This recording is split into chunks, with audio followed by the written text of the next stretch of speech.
তো শ্ব অফটো কোনে কৰে? শ্ব অফ সদায় আপুনি চাব ধনী মানুহে শ্ব অফ নকৰে, দুখীয়া মানুহে শ্ব অফ নকৰে, শ্ব অফ কৰে মিডিল ক্লাছ ফেমিলি। আৰু ময়ো যিহেতু এটা মধ্যবিত্ত ঘৰৰ পৰা ডাঙৰ দীঘল হোৱা, গতিকে ময়ো জানো যে শ্ব অফ ক'ত কৰে, কাৰণ ময়ো শ্ব অফ কৰোঁ। জানিব সদায় মালিক হ'বলৈ হ'লে চাকৰ হ'ব লাগিব, চাকৰ হ'লেহে আপুনি মালিক হ'ব পাৰিব, অন্যথা আপুনি মালিক হ'ব নোৱাৰে। কেতিয়াবা মই আজি বৰ্তমানৰ প্ৰেক্ষাপটত নিজৰ মোবাইল ৰিচাৰ্জটো নিজে কৰিব পৰাটো বহুত ডাঙৰ কথা। 349 টকা পৰ্যন্ত এটা মোবাইল ৰিচাৰ্জ সেইটো যদি নিজে কৰিব পাৰোঁ, এইখন তেলখন নিজে ভৰাই যদি চলিব পাৰোঁ, সেইটো ডাঙৰ। আচলতে আপোনাৰ যদি টকা পইচা নাই, আপোনাক কিন্তু এটা সময়তকৈ নিজৰ ঘৰৰ মানুহখিনিও বাদ দিব মানে এইটো। নমস্কাৰ, এগৰাকী নতুন অতিথি লগত লৈ মই চুমি আপোনালোক সকলোকে আপোনালোকৰ প্ৰিয় অনুষ্ঠান সৃষ্টিলৈ আদৰণি জনাইছোঁ। আজি আমাৰ মাজত আছে বহুত কম বয়সীয়া এজন সফল যুৱ ব্যৱসায়ী। মানে যিটো সময়ত আমি বা আপুনি বা অইন বহুতো আছে মানে ভাবিবই নোৱাৰো ব্যৱসায় কৰাৰ কথা। মানে আমাৰ খেলা ধূলাৰ মাজেৰে বা যিকোনো কামতেই আমাৰ সময় হৈ গুচি যায়, কিন্তু তেওঁ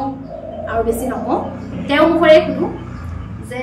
মানে কেনেকে ইমান সফল হ'ব পাৰিলে, কেনেকে নিজক মানে বিচলিত নকৰি কিদৰে ভাবিলে। ডাইৰেক্ট আমি তেওঁৰ ওচৰলৈকে যাওঁ। মই তুমি বয়সত সৰু কাৰণে মই তোমাক তুমি বুলিয়ে মাতিছো, তোমাক সৃষ্টিলৈ আদৰণি জনাইছো। নমস্কাৰ। আৰু সৃষ্টিৰ যাত্ৰাত মোক এজন অতিথি হিচাপে নিমন্ত্ৰণ দিয়াৰ বাবে আপোনালোকলৈও আন্তৰিক ধন্যবাদ জ্ঞাপন কৰিছোঁ। এইখিনি। ভালে আছা? ভালে আছোঁ। মই মানে সুধিম আৰু কথা, তোমাৰ চিনাকি পৰিচয় গোটেইখিনি, কিন্তু কেনেকৈ ব্যৱসায় কৰিবলৈ ভাবিলা? হয়, আচলতে ব্যৱসায় কৰিম বুলি ভবাটো বহুত ডাঙৰ কথা আজিৰ সময়ত, বিশেষকৈ কাৰণ আমাৰ সমাজখন ব্যৱসায়ৰ বিপৰীত।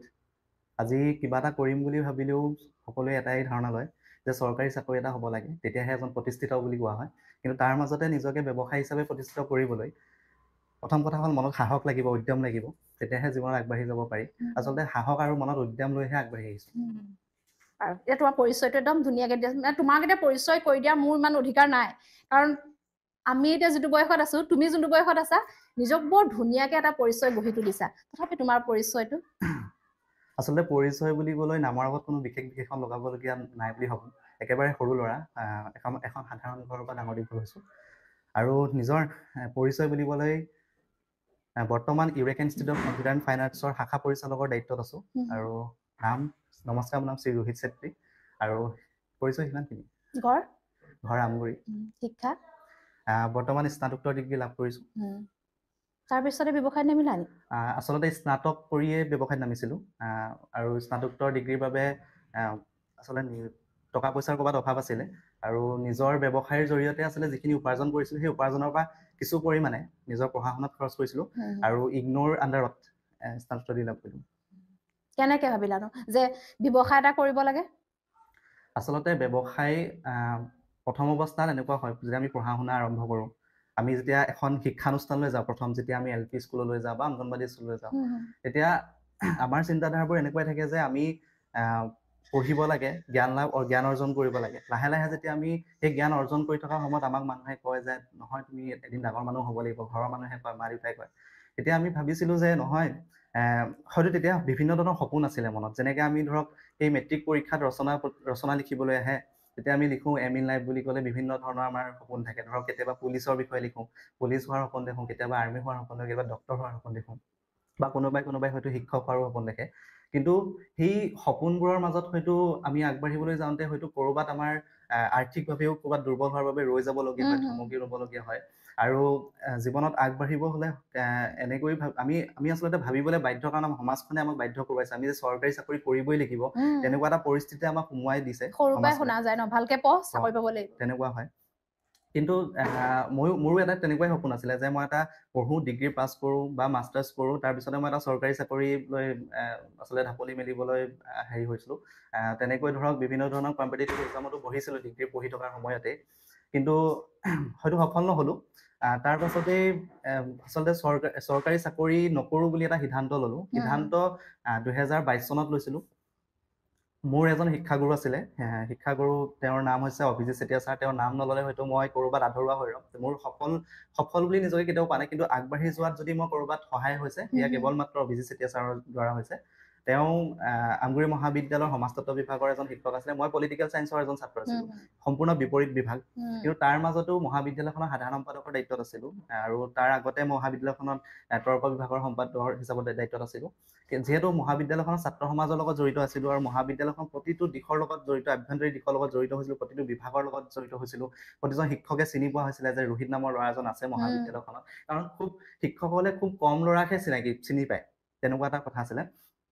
আৰু আমগুৰি মহাবিদ্যালয়ত তেনেকৈ প্ৰতিজন শিক্ষকে চিনি পাইছিলে এজন ৰোহিত বুলি এজন ছাত্ৰ আছে মহাবিদ্যালয়ত। যিহেতু মহাবিদ্যালয়খনত মই 2017 চনত মেট্ৰিক পাছ কৰি হায়াৰ ছেকেণ্ডেৰী তাতে পঢ়িছিলোঁ, ডিগ্ৰীও তাতে পঢ়িছিলোঁ, পলিটিকেল চায়েন্সৰ ছাত্ৰ আছিলোঁ। আৰু সেই শিক্ষকজনে হয়তো মোক দেখিছিলে, কাৰণ তেওঁৰ উদ্যমৰ জৰিয়তে ইউৰেকাৰ জন্ম লাভ হৈছিলে।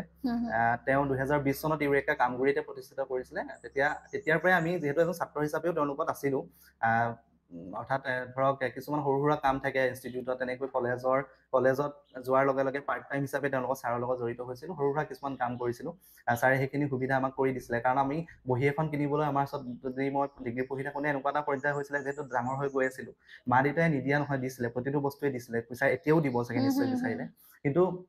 কথাটো হ'ল তাৰ লগে লগে আমি এই আগবাঢ়ি যাবলৈ আমাক ক'ৰবাত 2 টকা এটা প্ৰয়োজন হৈছিলে, আৰু সেই 2 টকাটো পাবৰ বাবে চাগে ছাৰে আমাক সুবিধা কৰি দিছিলে যে তই এই কামটো কৰ, মই তোক মাহত কিবা এটা দিম, তই পঢ়া শুনাও ভালদৰে কৰি থাক, হয়তো পেঞ্চিল ৰবৰ এটা কিনিবলৈ আমাক সেই পইচাখিনিয়ে সুবিধাজনক হৈছিলে, এজ এ উপহাৰ হিচাপে তেওঁ মোক দিছিলে। আৰু লিডাৰশ্বিপ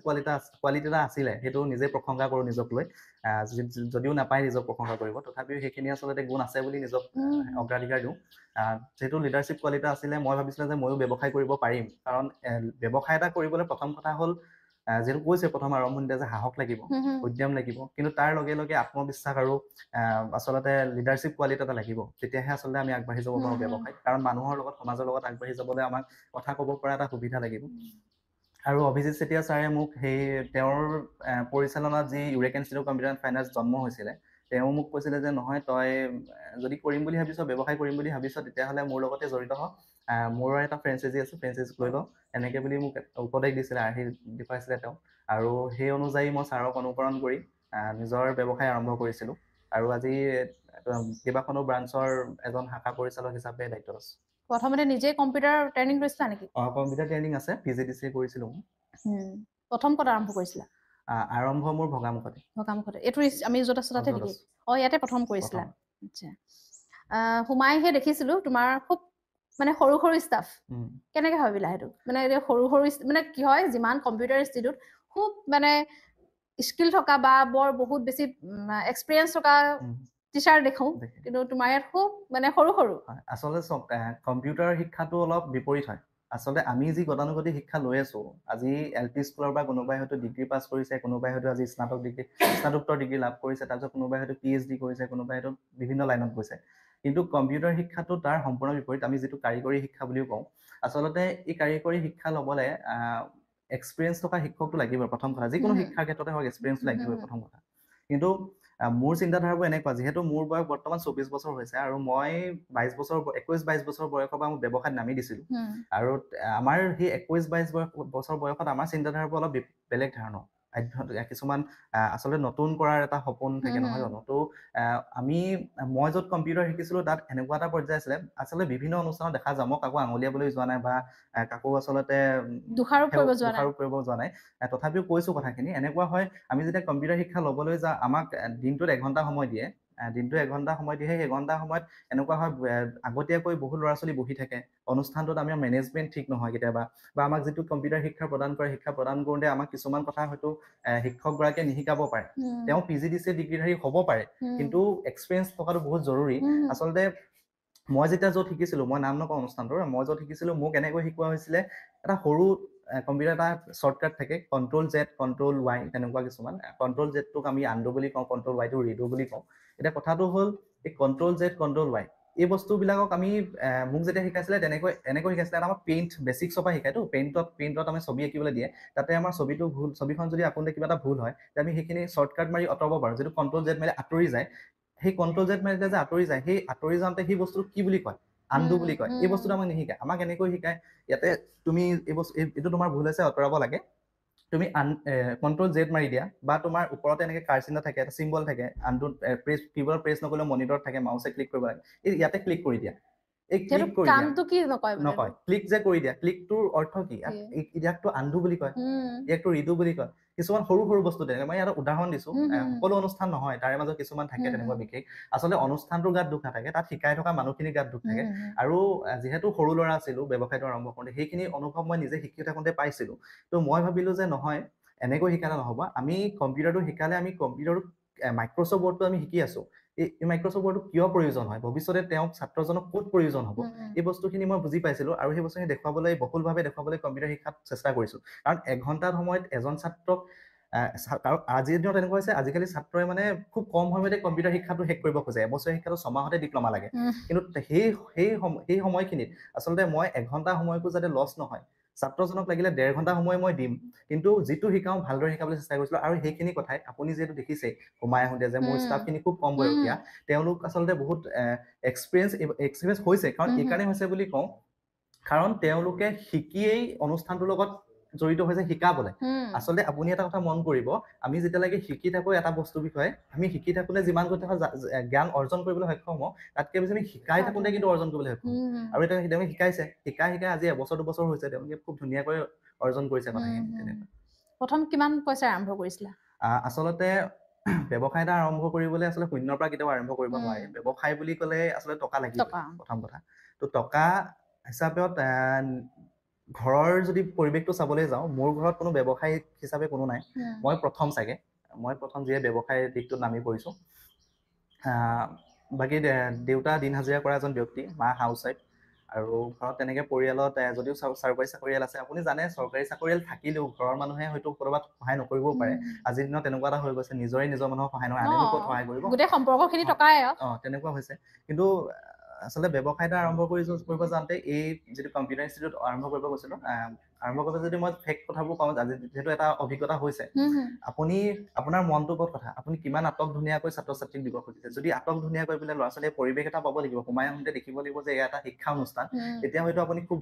সুন্দৰকৈ গঢ়ি তুলিব লাগিব অনুষ্ঠানটো আৰু সুন্দৰকৈ গঢ়ি তুলিব যাওঁতে আমাক টকা পইচা খুবেই প্ৰয়োজন হ'ব তো মই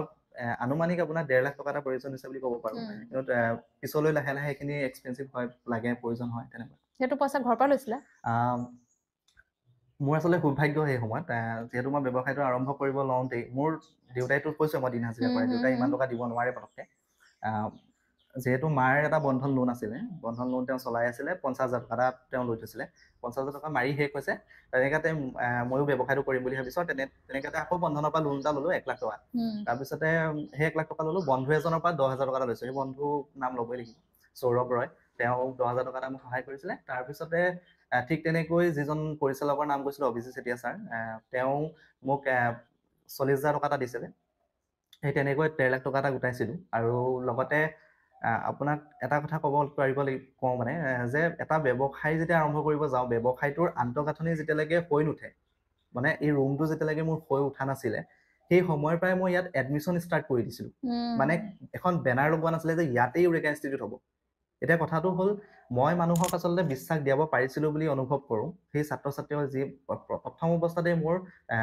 30ৰ অধিক ছাত্ৰই এডমিশ্যন লৈছিলে ছাত্ৰ ছাত্ৰীয়ে এডমিশ্যন লৈছিলে তাৰে ভিতৰত খুব মেৰিট পাৰ্চনো আছিলে আচলতে বোৱাৰী মানুহে এডমিশ্যন লৈছিলে তো তেনেকৈ আমি এটা পৰিয়াল এই অনুষ্ঠানটো গঢ় নিদিয়া আগতে আমি কেইটামান পৰিয়াল আমি গোটাই লৈছিলোঁ আৰু তাৰ পৰা মোৰ কিছুমান উপাৰ্জন হৈয়ে গৈছিলে অলৰেডি তো সেই টকাখিনিও মই প্ৰথম ইনভেষ্ট কৰি দিছিলোঁ কথাটো সেইতে তো তেনেকৈ টকাবিলাক যোগাৰ হৈছিলে আমি যেতিয়া আহিছিলোঁ মানে তোমাৰ ওচৰলৈ যেতিয়া আহিম বুলি ভাবিছোঁ আমি ৰাস্তাতে এটা কথা পাতি আহিছোঁ মানে মোৰ মনত সেই প্ৰশ্নটোৱে আহি আছে কালিৰ পৰা যি হয় মানে আমাৰ টাউন এৰিয়াত কম্পিউটাৰ ইনষ্টিটিউট হওক বা ব্যৱসায় আহিও মই তোমাক সেইটো কথা সুধিছিলোঁ যে তুমি কেনেকে ভাবিলা যে গাঁৱৰ এতিয়া মানে ইমান সোমাই যেতিয়া আহি আছোঁ মোৰ প্ৰশ্নটো ডাঙৰ হৈ গৈ আছে যে কেনেকে গাঁৱৰ ভিতৰত কেনেকে ভাবিলে তো এটা ইণ্টাৰেষ্টিং কথা আচলতে আমি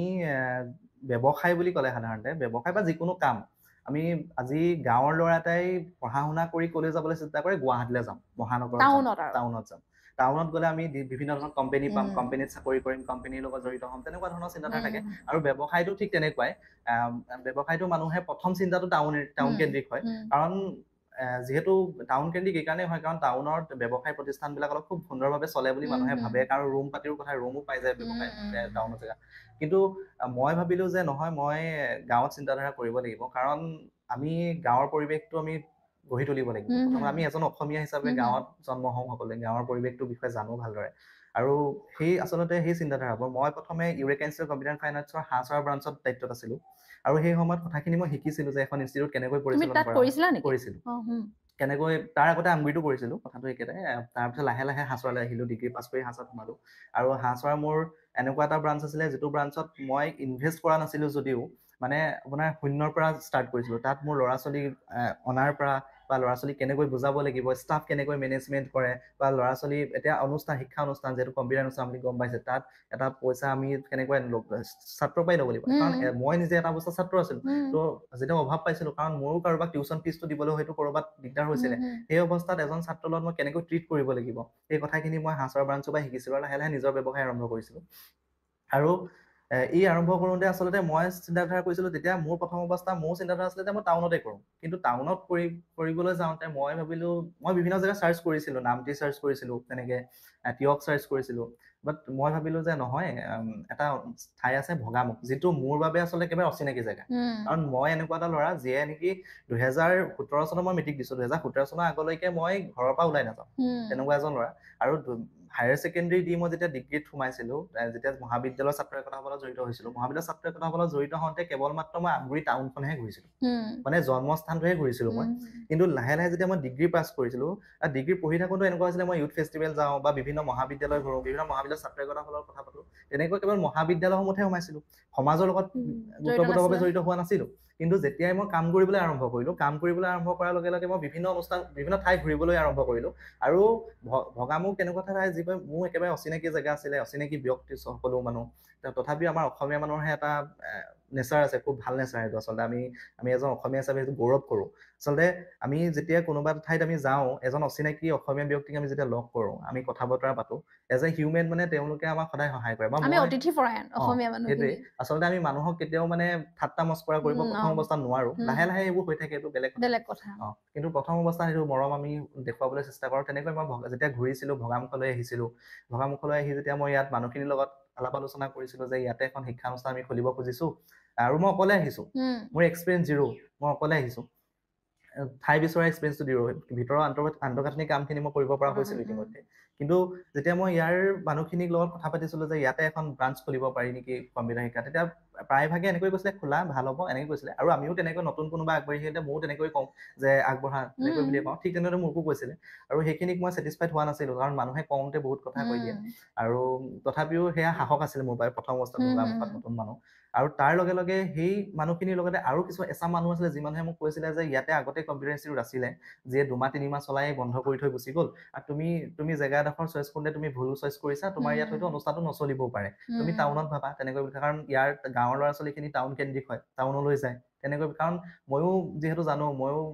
আচলতে গাঁৱৰ ঠাই এডোখৰত বহুত বেছি দিন থাকিব নোৱাৰোঁ যিহেতু মই টাউনত জন্ম কিন্তু গাঁৱৰ প্ৰতি মৰম যিটো থাকে সেইটো সদায় থাকিব আমাৰ সেইটো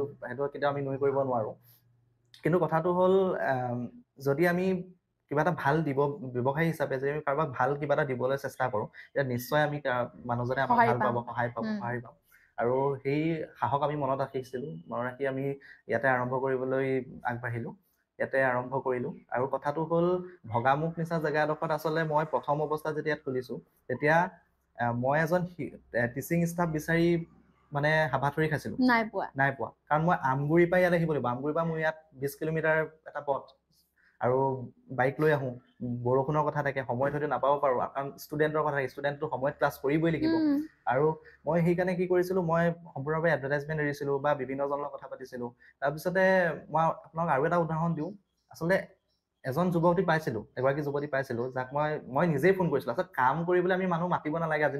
নিজে আহিব কিন্তু মই মাতিছিলোঁ এনেকুৱা হৈছিলে যে বোলো আপুনি PGDCA কৰা গম পাইছোঁ মই আপুনি আহকচোন আমাৰ অনুষ্ঠানত অলপ সহায় কৰি দিয়ক তেনেকৈ বুলি কৈছিলোঁ কাৰণ মইতো এনেই সহায় কৰিবলৈ কোৱা নাই মই তাৰ বিনিময়ত তেওঁক কিবা এটা নিশ্চয় দিম গতিকে তেওঁ মোক কৈছিলে যে তেওঁ মোক এনেকৈ ক'লে পিছৰ পৰ্যায়ত যে নহয় মই আচলতে যিটো প্ৰতিষ্ঠানত কম্পিউটাৰ শিকিছিলোঁ সেই প্ৰতিষ্ঠানটোত মই কেৱল মাত্ৰ টকা দিহে ডিপ্ল'মাখন লৈছোঁ তেতিয়া মই শিকা নাই আচৰিত কথা নহয়নে বাৰু তো মই তেতিয়া ফোনটো কাটি থৈ দিলোঁ যে বোলো নহয় ভগামুখত আচলতে এনেকৈ বিচাৰি থাকিলে মোৰ ষ্টুডেণ্টখিনিৰ ক'ৰবাত লোকচান হ'ব তেতিয়া মই প্ৰথম অৱস্থাত 2-3 মাহ নিজেই কৰিছিলোঁ নোপোৱাৰ দুখত নিজে আহি কৰোঁ কষ্ট কৰোঁ যথেষ্ট কষ্ট কৰিছিলোঁ তাৰপিছতে মোৰ এজন কলেজৰ চিনিয়ৰ এগৰাকী বা আছিলে, তেওঁৰ মৌচুমী গগৈ বুলি কয়, মাৰ্ঘেৰিটাৰ ছোৱালী।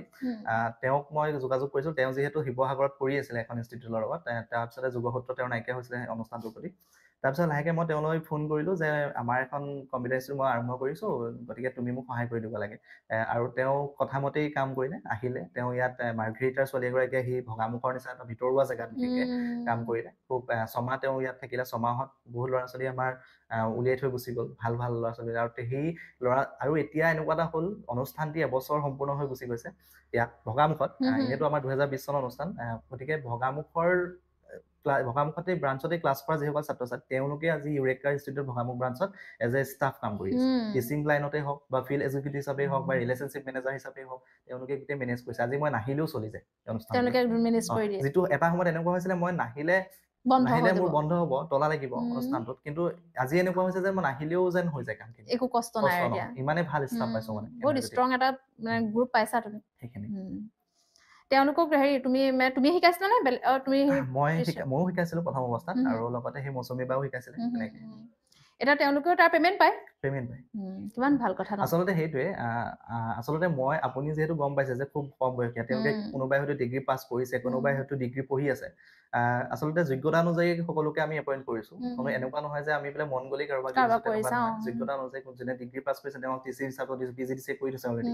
বা যিসকলে হায়াৰ ছেকেণ্ডেৰী পঢ়ি আছে তেওঁলোকক ফিল্ডত কাম কৰাইছো। তেওঁলোকে পাৰ্ট টাইম ফিল্ডত পঢ়া শুনা শেষ কৰিলে ফিল্ডতো গ'ল। কাৰণ মোকো এটা সময়ত কোনোবাই সহায় কৰিছিলে। মই কৈছো, অভিজিত চেতিয়া ছাৰে মোক এটা সময়ত পঢ়া শুনাৰ ক্ষেত্ৰত অলপ সহায় কৰিছিলে, টকা পইচা দিছিলে কামৰ জৰিয়তে, এনেই দিয়া নাছিলে। গতিকে ময়ো কাৰোবাক এনেই কিয় দিম, তেওঁ কিবা এটা কৰক, পাৰ্ট টাইম কিবা এটা কৰক, তেওঁৰ এক্সপিৰিয়েঞ্চ হ'ল, তেওঁ শিকিলে আচলতে। আৰু মই ভাবো যে মই কেতিয়াও সফল বুলি কেতিয়াও নিজকে নাভাবো, মই শিকি আছো আৰু শেষ সময়লৈকে শিকিম। তুমি কোৱা কথাটোৱে, দান দিয়াটো আচলতে দান ল'ব নালাগে। তোমাক যদি মই এনেই এটা 10 টকা এটা দিলো, সেইটো মূল্য তুমি নিদিয়া। কিন্তু তুমি কৰ্ম বিনিময়ত তোমাক 10 টকা নালাগে, মই 1 টকা এটা দিলেও তুমি সেইটো মূল্য দিবা। তুমি ঠিকেই কৰিছা। গতিকে এনেই দি কাকো লাভ নাই ন। প্ৰথম কিমান উপাৰ্জন হৈছিলে? মানে প্ৰথম কেইগৰাকী ষ্টুডেণ্ট আহিছিলে? প্ৰথম আচলতে মই কৈছো, বেনাৰ নহওঁতেই ৰুমটো যিহেতু লৈছিলো, ৰুমটো এগ্ৰিমেণ্ট এটা কৰাইছিলে যে ৰুমটো এতিয়া আপুনি যিটো দেখিছে খুব ধুনীয়া, আটক ধুনীয়া ৱাল এটা, চাৰিওফালে ৱাল মাৰি থৈছো আমি বা তেনেকুৱা। সেইখিনি এগ্ৰিমেণ্ট হওঁতে সেইখিনি একোৱেই নাছিলে, মানে ৰুমটোৱে নাছিলে। পাছত আমি এগ্ৰিমেণ্ট কৰা 3-4 মাহ পাছতহে ৰুমটো হৈ উঠিছিলে। আৰু ৰুমটো নহওঁতেই Eureka institute computer finance Bhagamukh ব্ৰাঞ্চতো ক'ত হ'ব, ভগামুখ ঠাইতো ক'ত হ'ব, এয়া নহওঁতেই আচলতে মোৰ ষ্টুডেণ্ট হৈছিলে 30 জন। সেইটো কথা 30 জন আহিছে। তুমি নিজে মানে আনিছা? নিজে আনিছো। তেতিয়া মই কোনো মানুহ চিনি নাপাওঁ। সেইটো কথা। আৰু ভগামুখত কোনো ধৰণৰ চিনাকি নোহোৱাকে আচলতে 30 জন ল'ৰা ছোৱালী মই গোটাব পৰা বহুত ডাঙৰ কথা, মানে প্ৰথম খুলিয়ে। আচলতে কৈছোৱে যে নিজক এটা প্ৰশংসা কৰো যে লিডাৰশ্বিপ কোৱালিটিটো আছে, নিজৰ যে গুণটো বিচাৰি পাইছা, এইটো ডাঙৰ কথা। তুমি মোক কৈছিলা যে আমাৰ অফ কেমেৰা কৈছিলা যে তোমালোকৰ ইয়াত অকল কম্পিউটাৰ নহয়, বাকী কিবা কাৰিকৰী শিক্ষা, সেই বিষয়ে কোৱাচোন। মানে সেই কনচেপ্টটো কেনেকে আহিলে? এই কনচেপ্টটো আচলতে এনেকুৱা, চাওক, আমি নিজৰ শিক্ষা জীৱন শেষ কৰি, যেতিয়া শেষ কৰো, কোনোবাই ভাল পঢ়া শুনা ভাল পঢ়ে, তেওঁ ভাল নাম্বাৰ পাইছে, তেওঁলোকে কোনোবাই শিক্ষকৰ লাইনত গৈছে, BEd কৰিছে। কাৰণ BEd কিয় কৰে? কাৰণ তেওঁ স্কিল এটা লাগে। BEdটো সেইবাবেই কৰে। কোনোবাই DLEd কৰিছে, DLEd স্কিল এটা লাগে। কোনোবাই নাৰ্ছিং কৰিছে, নাৰ্ছিঙৰ স্কিলটো লাগে, স্কিলৰ কাৰণে কৰে। তো ঠিক তেনেকে মই ভাবিলো যে নহয়, মই মোৰ ছাত্ৰ ছাত্ৰীসকলক আৰু কিবা দিব পাৰো নেকি। কাৰণ আমি পঢ়া শুনা শেষ কৰি আমাক কাম এটা কৰিবলৈ যাতে আমাক স্কিল বিচাৰে, তুমি কি জানা, সেইটো ওপৰতে আমি ডিপেণ্ড কৰি কামখিনি আৰম্ভ কৰিব পাৰো। আৰু আজিৰ দিনত এনেকুৱা হৈছে, আগতে প্ৰায় শুনাই, আজিও বহুতে কয় যে আমি শুনো যে এনেকে কয়, মানে ধৰক আমাৰ অসমীয়া যুৱক যুৱতীসকলে ব্যৱসায়ৰ প্ৰতি মানে আগ্ৰহী নহয়, কিন্তু এতিয়াও হোৱা নাই। কিন্তু মই মোৰ দৃষ্টিৰে দেখো যে আগবাঢ়ি আহিছে। বহুত ল'ৰা ছোৱালী আগবাঢ়ি আহিছে, এইবাবেই ওলাই অহা নাই। চক, মনত আচলতে সাহস গোটাব পৰা নাই। আৰু দ্বিতীয়তে টকা পইচাৰ ক্ষেত্ৰত হয়তো পিছ পৰি আছে। ব্যৱসায় বুলি ক'লে টকা যিহেতু, সেইকাৰণে হয়তো আহিব পৰা নাই। কিন্তু আহিব সকলোৱে খোজে, কিবা এটা কৰাৰ সকলোৱে সপোন দেখে। আৰু সেই সপোনখিনিক আচলতে পূৰ কৰিবলৈ মই ক'ৰবাত সহায় কৰিছো বুলি ভাবিছো। কাৰণ এনেকৈ চক, আমাৰ ইনষ্টিটিউটে কম্পিউটাৰ শিক্ষাৰ লগতে 2020 চনৰ পৰা কম্পিউটাৰ শিক্ষা প্ৰদান কৰাৰ লগে লগে আমাৰ এটা ৰেজিষ্ট্ৰেশ্যন আছে ফাইন আৰ্টছৰ লগত। আমি কি কৰিছো, আমি যিবিলাক কলা শিক্ষাৰ লগত জড়িত, অৰ্থাৎ কোনোবাই ধৰক মেকআপ আৰ্টিষ্ট হ'ব খুজিছে, আমি তেওঁক মেকআপ আৰ্টিষ্টৰ কোৰ্চ এটা দিব চেষ্টা কৰিছো। বা কোনোবাই হয়তো ছবি আঁকি ভাল পায়, ছবি আঁকাৰ কিবা এটা সপোন দেখিছে, আমি ছবি আঁকিবলৈ তেওঁক শিকাইছো। কোনোবাই ধৰক নাচ গান কৰি ভাল পাইছে, আমি সেইখিনিৰ ওপৰত চিন্তা চৰ্চা কৰি আছো, কৰা নাই, কৰিম লাহেকে। তুমিতো ভাল নাচা। মই ভাল নাচো বুলি নকওঁ, কিন্তু কৰিছো। তাৰ লগে লগে ধৰক আমি ইতিমধ্যে আমি আৰু এটা কোৰ্চ দিছিলোঁ আপোনাৰ কেক বেকিঙৰ ওপৰত আজি ধৰক এতিয়াতো বৰ্তমান সময়ত কেক বেকিং খুব ট্ৰেণ্ডত আছে সকলোৱে ঘৰে ঘৰে কেক লাগে গতিকে সেই কেক বেকিং কোৰ্চ এটা দিবলৈ চেষ্টা কৰিছোঁ তেনেকে আমাৰ বহুত দূৰৰ পৰা আমি মানুহ আনিব নালাগে আমি খুব সৌভাগ্যৱালী বুলি নিজকে মানে কওঁ কাৰণ এইকাৰণেই কওঁ আমাৰ ছাত্ৰ ছাত্ৰীসকল ইমানেই এক্টিভ আপোনাৰ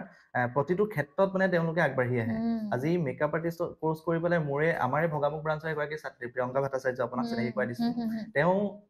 মেকআপ আৰ্টিষ্টৰ কোৰ্চ পাইছে তেনেকৈ ঠিক তেনেকৈ পৰিস্মিতা মহন্ত তেওঁ আৰ্টৰ ক্লাছ পাইছে আমাৰে ছাত্ৰী তেনেকৈ লিপি দত্ত আমাৰে ছাত্ৰী তেওঁ কেক বেকিঙৰ ক্লাছ কৰাবলৈ আগবাঢ়ি আহিছে তো ঠিক তেনেদৰে যিসকল ফিল্ড এক্সিকিউটিভ আছে দীপাংকৰ হওক অংকুৰ হওক প্ৰতিজনে আমাক গ্ৰুপ এটা আছে আহি গৈছে গোটেইখিনিয়ে কাম কৰিছে সেইখিনি মোৰ এইটো হাজবেণ্ডৰ প্ৰশ্ন আছিলে দেই মানে তো সুধিবলৈ কৈছিলে যে তোমাৰ বয়সৰ ল'ৰা ছোৱালীয়ে মই চবকে কোৱা নাই আকৌ দেই প্ৰায় সংখ্যক মানে ধৰি লোৱা ব্যৱসায়ৰ কথাটো নাভাবে আৰু ন গেম চেম কিবা কিবি তেওঁ মানে সুধিব কৈছে যে পাবজি খেলি যেতিয়া সময় নষ্ট কৰে তুমি কেনেকে ব্যৱসায় মানে কথা ভাবিব পাৰিলা আচলতে প্ৰথম কথা হ'ল পাবজিৰ প্ৰতি মোৰ নিচা নাই তো পাবজিৰ কথাটো নকওঁ কিন্তু তথাপিও সমান্তৰালভাৱে যদি আমি চাবলৈ যাওঁ মোৰ ভাইটিও এটা আছে যিহেতু ভাইটি হায়াৰ ছেকেণ্ডেৰী দি আছে তো আমাৰ এনেকুৱা হয় আজিৰ সমাজখনত যিসকল যুৱক উঠি আহিছে তেওঁলোকে দেখাক দেখি কাম কৰিবলৈ যায় প্ৰথম কথা তো আৰু শ্ব' অফ বুলি এটা শব্দ থাকে ন তো শ্ব' অফটো কোনে কৰে শ্ব' অফ সদায় আপুনি চাব ধনী মানুহে শ্ব' অফ নকৰে দুখীয়া মানুহে শ্ব' অফ নকৰে শ্ব' অফ কৰে মিডিল ক্লাছ ফেমিলি আৰু ময়ো যিহেতু এটা মধ্যবিত্ত ঘৰৰ পৰা ডাঙৰ দীঘল হোৱা গতিকে ময়ো জানো যে শ্ব' অফ ক'ত কৰে কাৰণ ময়ো শ্ব' অফ কৰোঁ ক'ৰবাত গতিকে কথাটো হ'ল শ্ব' অফ কৰিলে মৰণ কিন্তু সেয়া মই শিকিছো আৰু সেইবাবে হয়তো শ্ব' অফ কৰিবলৈ বাদ দিছো এইবাবে বাদ দিছো কাৰণ আজিকালি আপুনি এটা মন কৰিব কথাখিনি যে মোৰ ভাইটিৰ হাতত যদি এটা স্মাৰ্টফোন আছে যে মোৰ ঘৰৰ ওচৰত থকা সৰু ল'ৰাটোৰ হাততো এটা স্মাৰ্টফোন লাগিব চিঞৰ বাখৰ কৰে ঘৰত আৰু সেই চিঞৰ বাখৰত যেতিয়া মাক বাপেকে উপায় নাপায় এটা মোবাইল ফোন হাতত তুলি দিয়ে তেতিয়াহে ল'ৰাটো ধ্বংস পথত যায় কথাটো সেইটো তাত আমি অভিভাৱকসকলক আমি হয়তো আঙুলিয়াবলগীয়া হ'বও পাৰে ক'ৰবাত কাৰণ অভিভাৱকসকল যদি সঠিক পৰ্যায়ত যদি ল'ৰাটোক ডাঙৰ দীঘল কৰিবলৈ চেষ্টা কৰে যদি বোলে ভাবে নহয় এতিয়া মোবাইল ফোন দিব পৰা অৱস্থাত আমি নাই তোমাক এতিয়া দিলে তুমি সেই বেয়া পথত যাবা গতিকে তোমাক এতিয়া আমি নিদিওঁ মোবাইলহে লাগে সৰু মোবাইল এটা দিলেও হৈছে ফোন আজিকালি এনেকুৱা হৈছে মানে ময়ো নিজে মাক মানে এতিয়া হয় আগতে আমাক যেতিয়া ভাত খুৱাই মাহঁতে আমাক মোবাইল বা টিভিটো লগোৱা কোনো কথাই নাই থাপৰ দুটা দি দিলে খালে খাবি নাখালে কিন্তু আজিকালি কি হৈছে মোৰ ল'ৰাটোৱে টিভি নাচালে মোবাইল নেদেখিলে ভাতেই নাখায় সেইটো মানে এটা প্ৰশংসা হৈ গৈছে আৰু সেই কাৰ্টুন দেখুৱাই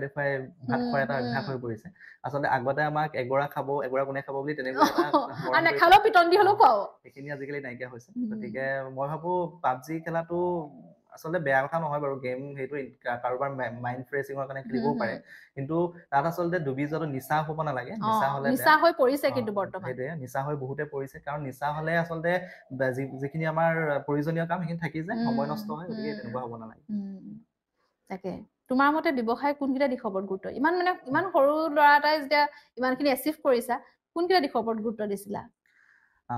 আচলতে দিশ বুলিলে আমি ব্যৱসায় যেতিয়া কৰোঁ আমাৰ কনচেপ্টটো অলপ ভুল হৈ আছে কনচেপ্টটো এনেকুৱা ধৰণৰ চাওক আজি মই ব্যৱসায়ী বুলি চিনাকি দিয়াৰ আগতে মই কোন জানিব লাগিব কাৰণ মই যদি আজি গেলামালৰ দোকান এখন খুলি থৈছো বা যিকোনো এটা বিপণী খুলিলো বিপণী খুলি যদি মই সেই বিপণীত যদি বহি নিজেই বিক্ৰী কৰি আছো সেয়া মই দোকানীহে মই ব্যৱসায়ী কেতিয়াও নহয় গতিকে আমি ব্যৱসায়ী তেতিয়া হ'ব পাৰিম যেতিয়া আমাৰ এনেকুৱা চিন্তাধাৰা থাকিব যে আমাৰ ব্যৱসায়টো আমি বহলাব লাগিব আৰু সেই বহলাবলৈ যাওঁতে আমি কি ব্যৱসায় কৰিছো আমি সমাজৰ উপকাৰ কৰিছো নে অপকাৰ কৰিছো আমি উপকাৰমূলক যদি কাম কৰিছো তেতিয়াহ'লে আমাৰ হয়তো ব্যৱসায়টো কোনো লছ নহয় আৰু আমাৰ নামো ক'তো হানি নহয় গতিকে আমি যিকোনো ব্যৱসায় কৰাৰ আগতে আমি জানিব লাগিব যে সমাজখনৰ কি হৈছে আমাৰ ব্যৱসায় যদি আমাৰ কামৰ জৰিয়তে আচলতে কি সমাজখনৰ কি লাভ হৈছে সেই বস্তুটো চাব লাগিব গতিকে মই সেইবাবে শিক্ষা দিশটো বাছি লৈছিলো যে ব্যৱসায় যদি কৰো শিক্ষা দিশতে কৰিম যাতে ল'ৰা ছোৱালীখিনিৰ সুবিধা হয় আৰু ইয়াত মোৰ কি হৈছিলে মই যেতিয়া এটা শিক্ষা দিশত যেতিয়া সোমাই পৰিছিলো মই যিহেতু সৰু ল'ৰা 22 বছৰ 21-22 বছৰ বয়সত মই ব্যৱসায়টো আৰম্ভ কৰিছিলো তেতিয়া মোৰ এনেকুৱা এটা চিন্তাধাৰা আছিলে যে মই বহুত ডাঙৰ ব্যক্তিৰ লগত সংযম কৰিব পৰা তেতিয়া মোৰ চিন্তাধাৰা হোৱা নাছিলে মই কেৱল মাত্ৰ ছাত্ৰ ছাত্ৰীসকলৰ মাজত থাকিব খুজিছিলো আৰু মোৰ এই ব্যৱসায়টোৱে মোক সেইটো এটা প্লাছ পইণ্ট কাৰণ মই তেতিয়াৰ পৰা এতিয়ালৈকে ছাত্ৰ ছাত্ৰীসকলৰ লগতে আছো আৰু তেওঁলোকৰ চিন্তাধাৰাক মই এচিভ কৰিছো মই যিমান তেওঁলোকক কম্পিউটাৰ শিকাইছো তেওঁলোকৰ চিন্তাধাৰাক মই শিকিছো আৰু শিকাৰ জৰিয়তে মই আৰু নতুন কিবা এটা কৰিবলৈ আগ্ৰহ কৰো তেনেকুৱা কথা গতিকে দিক বুলিবলৈ আচলতে সেইখিনিয়ে আমি যদি আগবাঢ়িবলৈ হলে আমি এটা বস্তুৱে চাব লাগিব যে সমাজৰ কিবা উপকাৰ হৈছে নেকি বা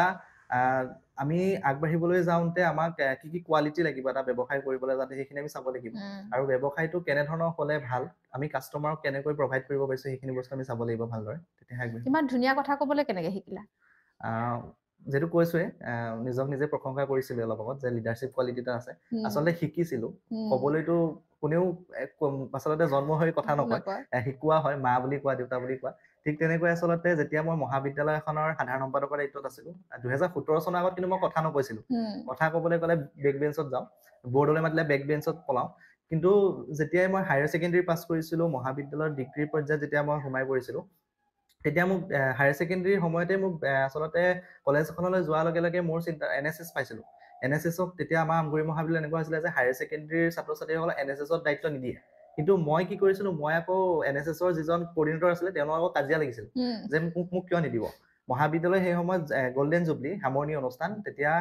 কোঅৰ্ডিনেটৰজনক কৈছিলো যে নহয় মই ইয়াত গোল্ডেন জুবলি অনুষ্ঠান চাবলৈ ইয়াত মই নাহো মই যদি আহো মই NSSৰ ভলেণ্টিয়াৰ হিচাপে ইয়াত আহিম সেইখিনি কথা কৈছিলো আৰু সেই তৰ্ক বিতৰ্কত মোক আচলতে ছাৰজনে মোক বেয়াও পাইছিলে তথাপিও পিছৰ পৰ্যায়ত মোৰ এগৰাকী ছিনিয়ৰ আছিলে ছিনিয়ৰগৰাকীয়ে মোক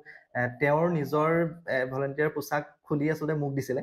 গতিকে সেয়া বৰ ডাঙৰ সুবিধা মই পাইছিলো সেই সময়ত আৰু সেই NSSৰ ভলেণ্টিয়াৰ হিচাপে যেতিয়া পোছাকযোৰ পিন্ধিছিলো তেতিয়াৰ পৰা মহাবিদ্যালয়ৰ পঢ়া শুনা কৰাৰ লগতে মহাবিদ্যালয়ৰ যিখিনি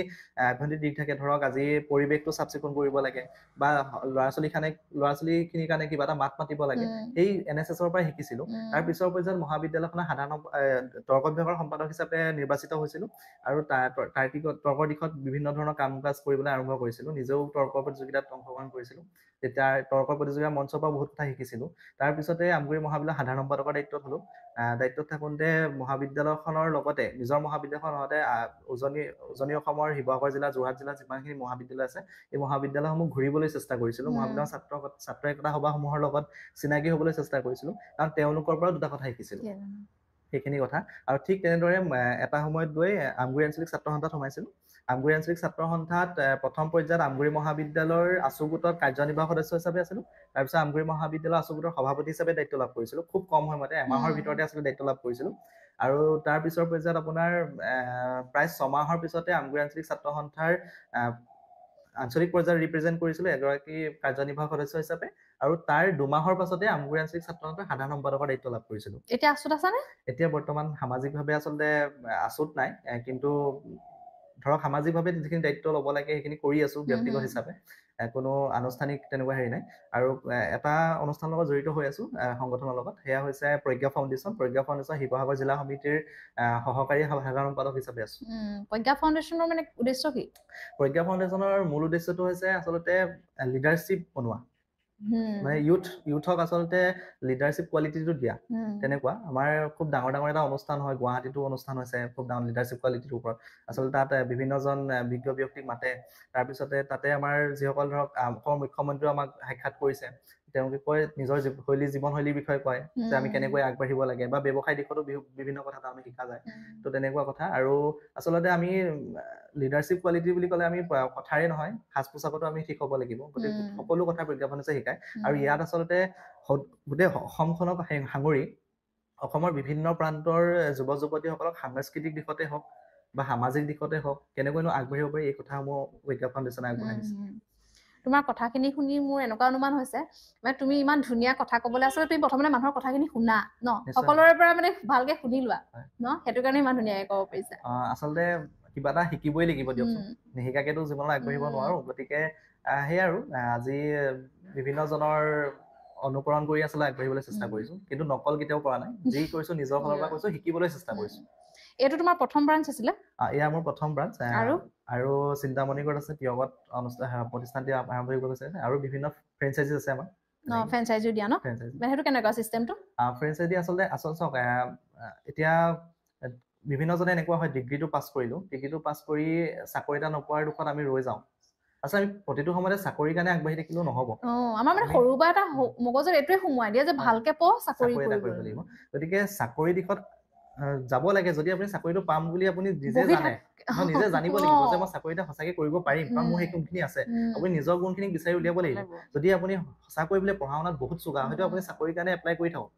কিন্তু যদি আপুনি ভাবে নহয় বোলে মোৰ চাকৰিয়ে বোলে মোক কাম নিদিব তেতিয়া আপুনি ব্যৱসায় এটা কৰিবলৈ আগবাঢ়ি আহিব লাগিব আৰু সেই ব্যৱসায়টো কৰিবলৈ আচলতে ইউৰেক ইনষ্টিটিউট অফ কম্পিউটাৰ এণ্ড ফাইনেন্সে এটা সুবিধা কৰি দিছে সুবিধাটো খুব আজিকালি ফ্ৰেঞ্চাইজি নামত বহুত টকা লয় বিভিন্ন প্ৰতিষ্ঠানে ময়ো বিভিন্ন প্ৰতিষ্ঠানৰ লগত আচলতে এবাৰ যোগাযোগ কৰিছিলো কিন্তু বহুত টকা দেখিছিলো দিব লাগে কিন্তু ইউৰেকাই কেৱল মাত্ৰ 10,000 বিচাৰে আৰু এটা ফ্ৰেঞ্চাইজি তেওঁলোকক দিয়ে আৰু ইউৰেকা নামটো দিয়ে আচলতে তেওঁলোকে এটা সুবিধা কৰি দিয়ে আপুনিও আগবাঢ়ক আমাৰ লগতে আৰু মাহে কিবা তেনেকে মাহে বুলি একো নাই আমাৰ ষ্টুডেণ্টৰ বাবদ এটা চাৰ্টিফিকেট ফিজ থাকে খুব ন্যূনতম ফিজ সেই ন্যূনতম ফিজ এটা দিলে হৈছে যদি আমাৰ ভিডিঅ' চাই তোমালোকৰ কোনোবা যোগাযোগ কৰিব বিচাৰে পাৰিব ন তুমি গোটেইখিনি হেল্প কৰিবা কৰিম নিশ্চয় মানে ধৰি লোৱা তেওঁলোকে বোলে যোন জেগাৰে হওক তেওঁলোকে ৰুম এটা যেনিবা ধুনীয়াকৈ কৰিছে তুমি সেইখিনি শিকাই বুজাই ল'বা আৰু কি কৰি ভাল পোৱা আচলতে কৰি ভাল পাওঁ বুলি ক'লে সৰুৰ পৰা এটা অভিজ্ঞতা আছিলে আচলতে নাচিছিলো খুব 5 বছৰ বয়সতে মঞ্চত উঠিছিলো সেয়া আৰু যেতিয়া নাচিছিলো বুলি ক'বলৈ যাওঁ সেই সময়ত 5 বছৰ বয়সত আচলতে মোক মা দেউতাইহে তুলি দিছিলে মঞ্চত নিজে কোনো তেতিয়া মোৰ মনত নাই কেনেকুৱা কি আছিলে আৰু আনুষ্ঠানিক শিক্ষা যদিও নাচ গানত লোৱা নাই তথাপিও আগবাঢ়ি যাবলৈ চেষ্টা কৰোঁ সেইখিনিয়ে আৰু তাৰ লগে লগে সমান্তৰালভাৱে সমাজৰ কাম কৰি ভাল পাওঁ বিভিন্নজনক আচলতে সহায় কৰি ভাল পাওঁ কৰিছোঁ ইতিমধ্যে কৰিবলৈ চেষ্টা কৰিছোঁ আচলতে অন কেমেৰা আৰু এটা কথা কৈছোঁ আজিলৈকে কোনো প্ৰচাৰ কৰা নাই প্ৰচাৰ কৰি বেয়াই পাওঁ তথাপিও আপোনাৰ আগত কথাখিনি কৈছোঁ সমাজে জনাটো এইখিনি উচিত আচলতে আমি এনেকুৱা এজন ব্যক্তি যে নেকি নিস্বাৰ্থভাৱে মানুহক সহায় কৰোঁ হয়তো আপুনিও কৰে ময়ো কৰোঁ বিভিন্নজনে কৰে কিন্তু আমি যে সেই নিস্বাৰ্থভাৱে কাৰোবাক সহায় কৰিলোঁ কাৰোবাক সহায় কৰাৰ পিছত যে সেই মানুহ ব্যক্তিজনে আমাক পাহৰি যায় তেতিয়া আমাৰ দুখ লাগে সেইকাৰণে আচলতে আজিকালি মই আৰম্ভ কৰিবলৈ ধৰিছোঁ নিজক প্ৰচাৰ কৰিবলৈ ধৰিছোঁ এইকাৰণে প্ৰচাৰ কৰিব ধৰিছোঁ কাৰণ ব্যক্তিজনে যদি আমাক পাহৰিয়ে যায় আমি তেওঁৰ জৰিয়তে টকা পইচা লোৱা নাই তেওঁক নিস্বাৰ্থভাৱে তেওঁক সহায় কৰিছোঁ গতিকে তেওঁক যে সহায় কৰিলোঁ তাৰ বিনিময়ত ময়ো কিবা এটা পাব লাগিব গতিকে নিজক প্ৰচাৰ কৰিবলৈ আৰম্ভ কৰিছোঁ সেই তেনেকুৱা আৰু বহুকেইজন ছাত্ৰ ছাত্ৰীক ইতিমধ্যে নিজৰ ফালৰ পৰা পঢ়া শুনাৰ আৰ্থিক সুবিধাও কৰি দিছোঁ মানে আৰ্থিকভাৱে দুৰ্বল ল'ৰা ছোৱালীকো কৰিছোঁ এবাৰ আপোনাৰ তামোলচিগা মহাবিদ্যালয়ত বেষ্ট গ্ৰেজুৱেট পাইছিলে এগৰাকী ছোৱালী তেওঁকো কম্পিউটাৰ শিক্ষাৰ সম্পূৰ্ণ PGDCA কোৰ্চটো বিনামূলীয়া কৰিছোঁ লগতে যদি তেওঁক মই কৈছিলোঁ যে তেওঁ যদি পঢ়া শুনা দিশত আগবাঢ়িব খোজে আমি সহায় কৰিম আৰু তাৰ লগে লগে আপোনাৰ আৰু এগৰাকী ছাত্ৰ আছিলে চিন্তামণি কৰক তেওঁকো ডিগ্ৰী পঢ়ুৱাই আছোঁ তেনেকুৱা বহুত যুৱক যুৱতী থাকে ধৰি লোৱা সময়বোৰ এনেই গৈ থাকে মানে ধৰি লোৱা ইমান হেৰি কৰি নাথাকে তেওঁলোকক কি ক'বা তুমি মানে চাকৰিমুখীয়ে হওক বা গোটেইকেইটা প্ৰশ্ন ইয়াতে মই সুধিছোঁ যে চাকৰি ভালকে পঢ়িছেও তুমি কোৱা আগতে পঢ়া শুনাত ভাল যেনিবা চাকৰি এটা পাম বুলি মানে কনফিডেন্ট কিন্তু নাপাবও পাৰে কোনটো ইয়াতটো মানে পাবই বুলি চাকৰি পাম বুলিও বহি থাকে বা কিছুমানে হ'ব কিবা এটা কৰিম আৰু ঘৰত কিন্তু পইচা পাতিও আছে তেওঁলোকক কি ক'বা কথাটো এনেকুৱা চাওক আমি সমাজত কাৰ লগত আছো সেইটো ডিপেণ্ড কৰে আমি কেনেকুৱা মানুহৰ লগত আচলতে উঠা বহা কৰিছো সেইটো বহুত ডাঙৰ পৰিৱেশটো আচলতে আমি যদি এজন সময় নষ্ট কৰা ব্যক্তিৰ লগত বন্ধুৰ লগত আছো তেতিয়া মোৰ সময় নষ্টহে হ'ব মই কেতিয়াও আগবাঢ়িব নোৱাৰিম গতিকে মই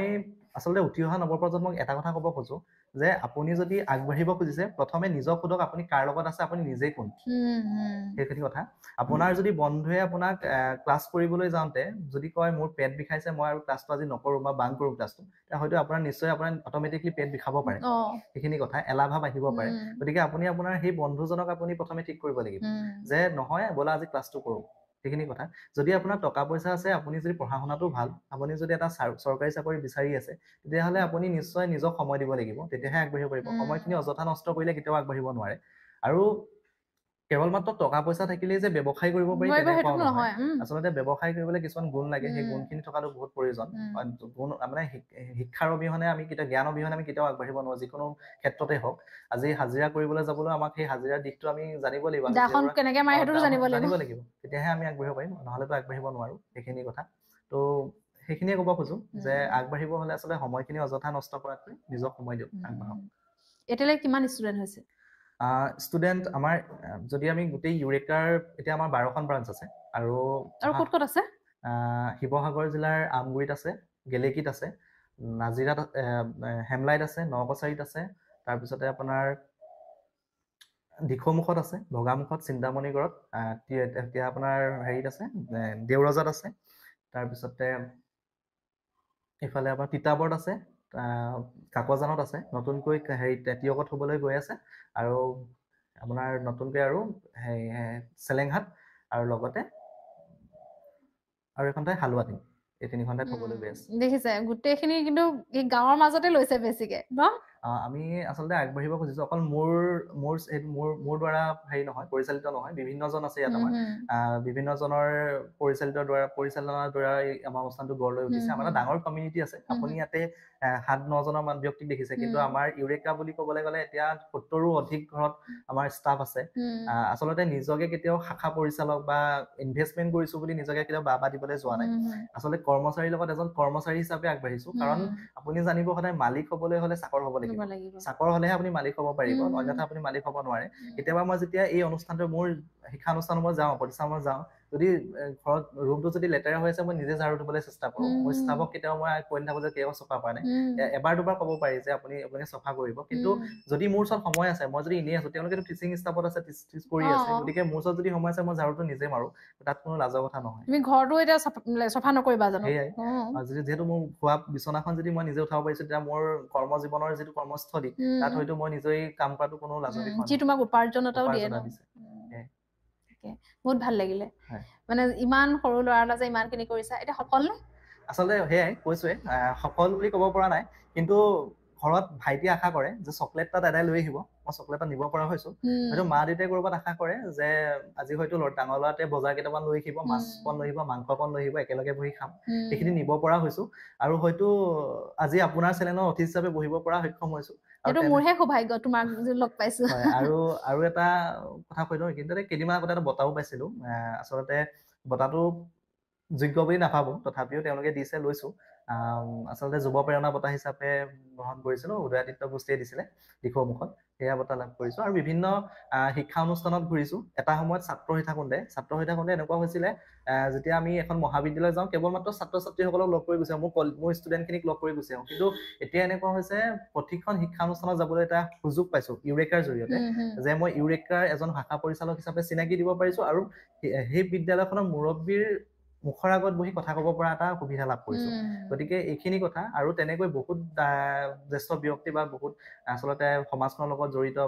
কিছুমান ভাল ভাল ব্যক্তিৰ লগত আচলতে চিনাকি হ'বলৈ এটা সুবিধা লাভ কৰিলো ইউৰেকাৰ জৰিয়তে, নিজৰ কৰ্মজীৱনৰ জৰিয়তে। গতিকে ইউৰেকা মোৰ বাবে এটা আচলতে ডাঙৰ অপৰচুনিটি আছিলে মোৰ জীৱনত। আগবাঢ়ি গৈছো, আৰু নতুন নতুন ব্যৱসায়ৰ কথা ভাবি আছো, লাহে লাহে খিনি আগবঢ়াম। কেৱল মাত্ৰ ইউৰেকাই যে হ'ব তেনেকুৱাও নহয়। আচলতে সমাজখনৰ কথাটো এনেকুৱা, আচলতে লগত লৈ আগবাঢ়িব লাগে বুলি কথা এটা আছে। গতিকে লগত লৈ আগবাঢ়িবলৈ চেষ্টা কৰিছো প্ৰতিজনকে। মোৰ আটাইতকৈ বেছি ভাল লাগিছে তোমাৰ এই কামটোৰ যেতিয়া নৱপ্ৰজন্মক তুমি সংস্থাপন দিছা। সেইটোৱে আচলতে আমি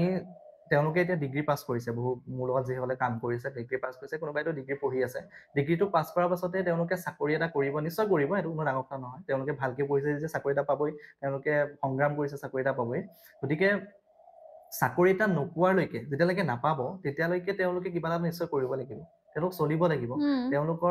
তেওঁলোকৰ মোবাইলৰ ৰিচাৰ্জটো ভৰাবলৈ তেওঁলোকে দেউতাককতো বিচাৰিব নোৱাৰে। ডিগ্ৰী পাছ কৰাৰ পিছত মোৰ নিজৰে লাজ লাগিছিলে, গতিকে তেওঁলোকেও লাজ লাগিব চাগে নিশ্চয়। গতিকে মই ভাবিলো যে নহয়, তোমালোকে সেই মোবাইলৰ ৰিচাৰ্জটো মোৰ পৰাই কৰাচোন, কিবা এটা কৰা তোমালোকে। গতিকে মই তেওঁলোকক সেই অনুযায়ী লগত লৈ আগবাঢ়িবলৈ খুজিছো। মই বুলি নহয়, ইউৰেকাই লগত লৈ আগবাঢ়িব খুজিছে। তো গতিকে সেইখিনিয়ে কথা, ল'ৰা ছোৱালীখিনিয়ে যাতে ক'তো হাবাথৰি খাব নালাগে, ডিপ্ৰেশ্যনত যাব নালাগে, সময়খিনি ভালকে যাব লাগে। গতিকে সেইকাৰণে আচলতে মই ভাবো যে সকলোৱে ব্যস্ত হৈ থাকক কামত, সেইখিনিয়ে লৈ আহো। আৰু কোনোবাই বহুজনে কাম বিচাৰি আহে, বৰ ডাঙৰ কথা মোৰ বাবে এইটো। আচলতে মই এটা সময়ত এনেকুৱা আছিলে, মই চাকৰি বিচাৰি হাবাথৰি খাইছিলো। ডিগ্ৰীটো পাছ কৰি বিভিন্ন প্ৰাইভেট স্কুলত নিজৰ বায়'ডাটা দিছিলো, যে মাষ্টৰ চাকৰি এটা ক'ৰবাত পাওঁ নেকি এক্সপিৰিয়েঞ্চৰ কাৰণে। বিভিন্ন ঠাইত কৈছিলো যে টকা পইচা নালাগে, এক্সপিৰিয়েঞ্চৰ কাৰণে দিওঁ, তেনেকৈ বুলি কৈছিলো। এখন জাতীয় বিদ্যালয় আছিলে, তাতোত কৈছিলো তেনেকৈ। কিন্তু প্ৰধান শিক্ষকজনে ক'লে যে আমি এতিয়া তেনেকে ভেকেঞ্চি নাই, আৰু আমি চাব লাগিব, লাহে ধীৰে ভাবিম। তেনেকে ভাবি কওঁতে আজিলৈকে ফোন নাহিলেই বাৰু, থাকি গ'ল। তাৰপিছত কিন্তু কথাটো হ'ল, আজি এনেকুৱা এটা দিন আহিলে মোৰ ওচৰত, এটা সময়ত মই চাকৰি বিচাৰিছিলো, আজি মোক চাকৰি বিচাৰি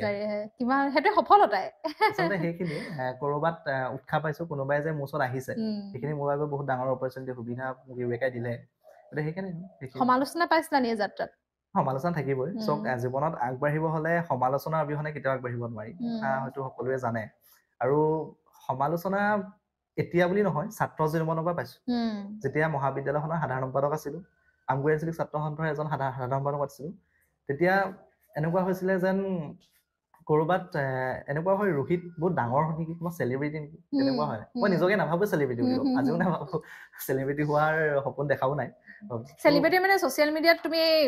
গা কাপোৰ চাপোৰ খুলি নচাটোকে চেলিব্ৰিটি নহয় আচলতে আমাৰ দৃষ্টিত তুমি এটা চেলিব্ৰিটি আচলতে সেইটোৱে কথা জীৱনত আগবাঢ়িব হলে আচলতে মানুহক এটা বস্তুৱে লাগিব সেয়া যে সৰলতা আমি অসমীয়া মানুহ সৰলেই সেয়া সৰলেই কিন্তু কথাটো হ'ল আমি আচলতে আনক মাৰি খাব নালাগে আমি যদি আনক মাৰিবলৈ গৈছো নিজৰ ধ্বংস হ'ব এইখিনি কথা গতিকে আমি সমাজত আগবাঢ়িব হলে এটা কথা মনত ৰাখিব লাগিব আমি যে ফেচবুকত হোৱাটছআপত লিখি থাকো যে জীৱন সংগ্ৰামী জীৱন এনেকৈ যে লিখো কিন্তু কিমানেই সংগ্ৰাম কৰিছে সঁচা অৰ্থ লিখোঁতে বহুতে লিখে কিন্তু সংগ্ৰাম কৰিব পাৰিব লাগিব আজি ৰ'দে বৰষুণে মই আপোনাক প্ৰথম অৱস্থাতে কৈছো যে ৰ'দে বৰষুণে মই কোনো ষ্টাফ নোহোৱাকে আমগুৰিৰ পৰা 20 কিলোমিটাৰ দূৰত আহি ভগামুখত আহি মই কাম কৰিছিলো মই নাহিলে হয়তো ব্ৰাঞ্চটো তলা লগাৰ অৱস্থা হ'বলেহেঁতেন তলা লগোৱা হলে হয়তো আজি অনুষ্ঠানটো আগবাঢ়ি নগ'লেহেঁতেন তলা লগাবলৈ সেইখিনি সময় নিদিলো নিজে আহিলো বৰষুণত তিতি হলেও আহিছো জ্বৰ নৰীয়া গাড়ী হয়তো কাম কৰিছো গতিকে এটাই কথাই কওঁ জীৱনত আগবাঢ়িবলৈ সংগ্ৰাম সঁচা অৰ্থত লাগিব কেৱল মাত্ৰ ফেচবুক হোৱাটছআপত লিখিলেই যে সংগ্ৰাম সেয়া নহয় সেইটোৱে কাৰণ লিখা আৰু কৰাৰ মাজত পাৰ্থক্য আছে ন আমি অনুষ্ঠানটো সামৰিম বা আৰু কথা পাতিম কিন্তু তোমাৰ ষ্টাফখিনিক এবাৰ আমি যদি ৰাইজক নেদেখাও বহুত বেয়া হ'ব মানে কাৰণ তোমাৰ ইমান ষ্ট্ৰং এটা টিম ন তেওঁলোকক এবাৰ দেখাই তেওঁলোকতো কথা পাতো তোমাক কেনেকুৱা পায় তোমাৰ ভাল বেয়া গুণখিনি তেওঁলোকৰ পৰা জানি লওঁ তুমিও আজি গম পাবা তেনে তেওঁলোকক দেখাই লওঁ আমি যিহেতু কৈছিলো যে ৰোহিতৰ ষ্টাফক যদি আমি চিনাকি কৰাই নিদিওঁ বহুত বেছি খাও লাগিব কাৰণ ইমান বেছি ষ্ট্ৰং টিম এটা পোৱাটো বহুত সৌভাগ্যৰ কথা গতিকে ৰোহিত তুমি আমাক চিনাকি কৰি দিয়া আচলতে আগবাঢ়ি গ'লে মানুহ লাগিব অকলেতো কেতিয়াও আগবাঢ়ি যাব নোৱাৰি ঠিক তেনেকৈ এই ব্যক্তিসকলে মোক যুৱকসকলে আছে যুৱ যুৱতীসকলে আগবাঢ়ি আহিছে মোক সহায় কৰিবৰ বাবে আৰু আজি আমাৰ মাজত ইয়াত আহি উপস্থিত হৈছে আমাৰ পৰাণ হৈছে আমাৰ নতুনকৈ যি শাখা পৰিচালনা হ'বলৈ গৈ আছে তিয় শাখাৰ ৰিলেশ্যনশ্বিপ মেনেজাৰ হিচাপে তেওঁ ইতিমধ্যে কামৰ দায়িত্ব অৰ্পণ কৰা হৈছে তেওঁ কামখিনি কৰি আছে খুব ধুনীয়াকৈ আৰু লগতে এজন খুব ভাল অভিনয় কৰে তেওঁ ইটো সিটো জীৱনৰ নামৰ এটা ইউটিউব চেনেল আছে তাত অভিনয় কৰে তেওঁ লগতে এজন তাৰ্কিক খুব ভাল তাৰ্কিক আৰু এটা লিডাৰশ্বিপ কোৱালিটি আছে এখন মহাবিদ্যালয়ৰ সাংস্কৃতিক সম্পাদকৰ দায়িত্বত আছে আৰু ভাইটি ৰঞ্জন আছে ৰঞ্জন মোৰ ঘৰৰ একেবাৰে ওচৰৰে তেওঁৰ ঘৰ ৰঞ্জন চিকেবি মহাবিদ্যালয় বৰ্তমান সাধাৰণ সম্পাদকৰ দায়িত্বত আছে আৰু ইউৰেকাৰ লগত খুবেই জড়িত এজন ছাত্ৰ তাৰপিছত আমাৰ এইফালে জোনামণি বাইদেউ আছে জোনামণি বাইদেউ বৰ্তমান আমাৰ ইয়াতে PGDCA কোৰ্চ কৰিছিলে আৰু বৰ্তমান PGDCA কোৰ্চ কৰি নিজৰ সংস্থাপন বিচাৰি আচলতে এটা ব্ৰাঞ্চ তেওঁ নিজে খুলিলে নিজে এটা পৰিচালিত কৰিছে দিখৌমুখত গতিকে আমাৰ বাবে এটা খুব ডাঙৰ এটা সুবিধা তেওঁ বিবাহিত বহুতখিনি কাম থাকে এগৰাকী মহিলা ঘৰৰ কাম এৰি নিজৰ সৰু ল'ৰাটোক এৰি আচলতে এটা নিজৰ কাৰোবাক শিক্ষাদান কৰিবলৈ আগবাঢ়ি আহিছে গতিকে সেইখিনি এটা আমাৰ বাবে খুব ডাঙৰ কথা আৰু ইয়াতে বহি আছে আপোনালোকে দেখিছে লক্ষ্মী আছে লক্ষ্মী আমাৰ ভগামুখ ব্ৰাঞ্চৰ এগৰাকী ছাত্ৰী আছিল প্ৰাক্তন ছাত্ৰী লগতে বৰ্তমান as a staff teaching staff হিচাপে কাম কৰি আছে আৰু এগৰাকী আছিলে ৰাখী শইকীয়া তেওঁ উপস্থিত হ'ব নোৱাৰিলে কিবা কাৰণত আৰু এইফালে আমাৰ আছে পৰিস্মিতা আৰু এইফালে কবিতা তেওঁলোকো আমাৰ ভগামুখ ব্ৰাঞ্চৰ এগৰাকী ছাত্ৰী আছিলে বৰ্তমান তেওঁলোকে চিন্তামণিগড় ব্ৰাঞ্চ অন্য এটা ব্ৰাঞ্চত আমাৰ টিচিং ষ্টাফ হিচাপে আছে তাৰপিছত এইফালে লিপি দত্ত আছে লিপি দত্ত আমাৰ ইউৰেকাৰ ছাত্ৰী আৰু লগতে তেওঁ খুব এটা ভাল লিডাৰশ্বিপ গুণ আছে কাৰণ তেওঁ মহাবিদ্যালয়খন তামোলচিগা মহাবিদ্যালয়ৰ সাধাৰণ সম্পাদিকাৰ দৰে দায়িত্বত আছে আৰু বৰ্তমান ইউনিয়নখনৰ তেওঁ সভাপতি প্ৰাক্তন সাধাৰণ সম্পাদিকা বৰ্তমানৰ সভাপতি গতিকে তেওঁ আমাৰ মহাবিদ্যালয়ত এগৰাকী ছাত্ৰী হিচাপে আছিলে আৰু এতিয়া তেওঁ কেক বেকিঙৰ দৰে বিভিন্ন কোৰ্চত জড়িত হৈ আছে আৰু বিভিন্ন সময়ত আচলতে আমাক সহায়ো কৰি দিয়ে বাৰ্থডে চাৰ্থডে হ'লে কেক চেক বনাই দিয়ে সেইখিনি আমি ফ্ৰীতে পাওঁ দেই তাৰপিছত আমাৰ প্ৰিয়ংকা আছে প্ৰিয়ংকা আচলতে প্ৰিয়ংকা খুব উদ্যমী ছোৱালী এটা নিজৰ ব্যৱসায় তেওঁৰ আছে কাৰণ এইকাৰণেই কৈছোঁ তেওঁ আচলতে ইউৰেকাৰ এগৰাকী ছাত্ৰী হিচাপে আমি লগ পাইছিলোঁ প্ৰিয়ংকা ভট্টাচাৰ্যক তেওঁ মহাবিদ্যালয়খনৰ সাংস্কৃতিক সম্পাদকৰ দায়িত্বত আছিলে আৰু লগতে তেওঁ আমাৰ ইউৰেকাৰ এগৰাকী মেকআপ আৰ্টিষ্ট হিচাপে তেওঁ বিভিন্নজনক মেকআপ শিকোৱাই আছে বিভিন্ন যুৱক মেকআপ শিকাইছে আৰু লগতে তেওঁ ইউৰেকাৰ পৰা ওলাই গৈ ইউৰেকাৰ সৈতে তেওঁ হয়তো ক'ৰবাত সংস্পৰ্শ হ'ল বুলি মই অনুভৱ কৰোঁ তেওঁ কেনেকৈ কয় কথা মই নাজানো মই ভাবিছোঁ যে তেওঁ বৰ্তমান এতিয়া 99 ষ্ট'ৰ এখন খুলিছে গৌৰীসাগৰত আপোনালোকে যাব পাৰে গৌৰীসাগৰত গৌৰী হোটেলৰ ওপৰতে আছে ফাৰ্ষ্ট ফ্ল'ৰত গতিকে তেওঁ খুব ধুনীয়াকৈ এখন 99 ষ্ট'ৰ চলাই আছে খুব কম বয়স তেওঁতো ডিগ্ৰী পঢ়ি আছে 4th ছেমিষ্টাৰ চাগে মেবি তেনেকৈ তাৰপিছত এইফালে আমাৰ আছে আকাশ আমাৰ খুব লাজ কৰিয়া নেকি খুব লাজ কৰিয়া এইকাৰণে কৈছোঁ চাওক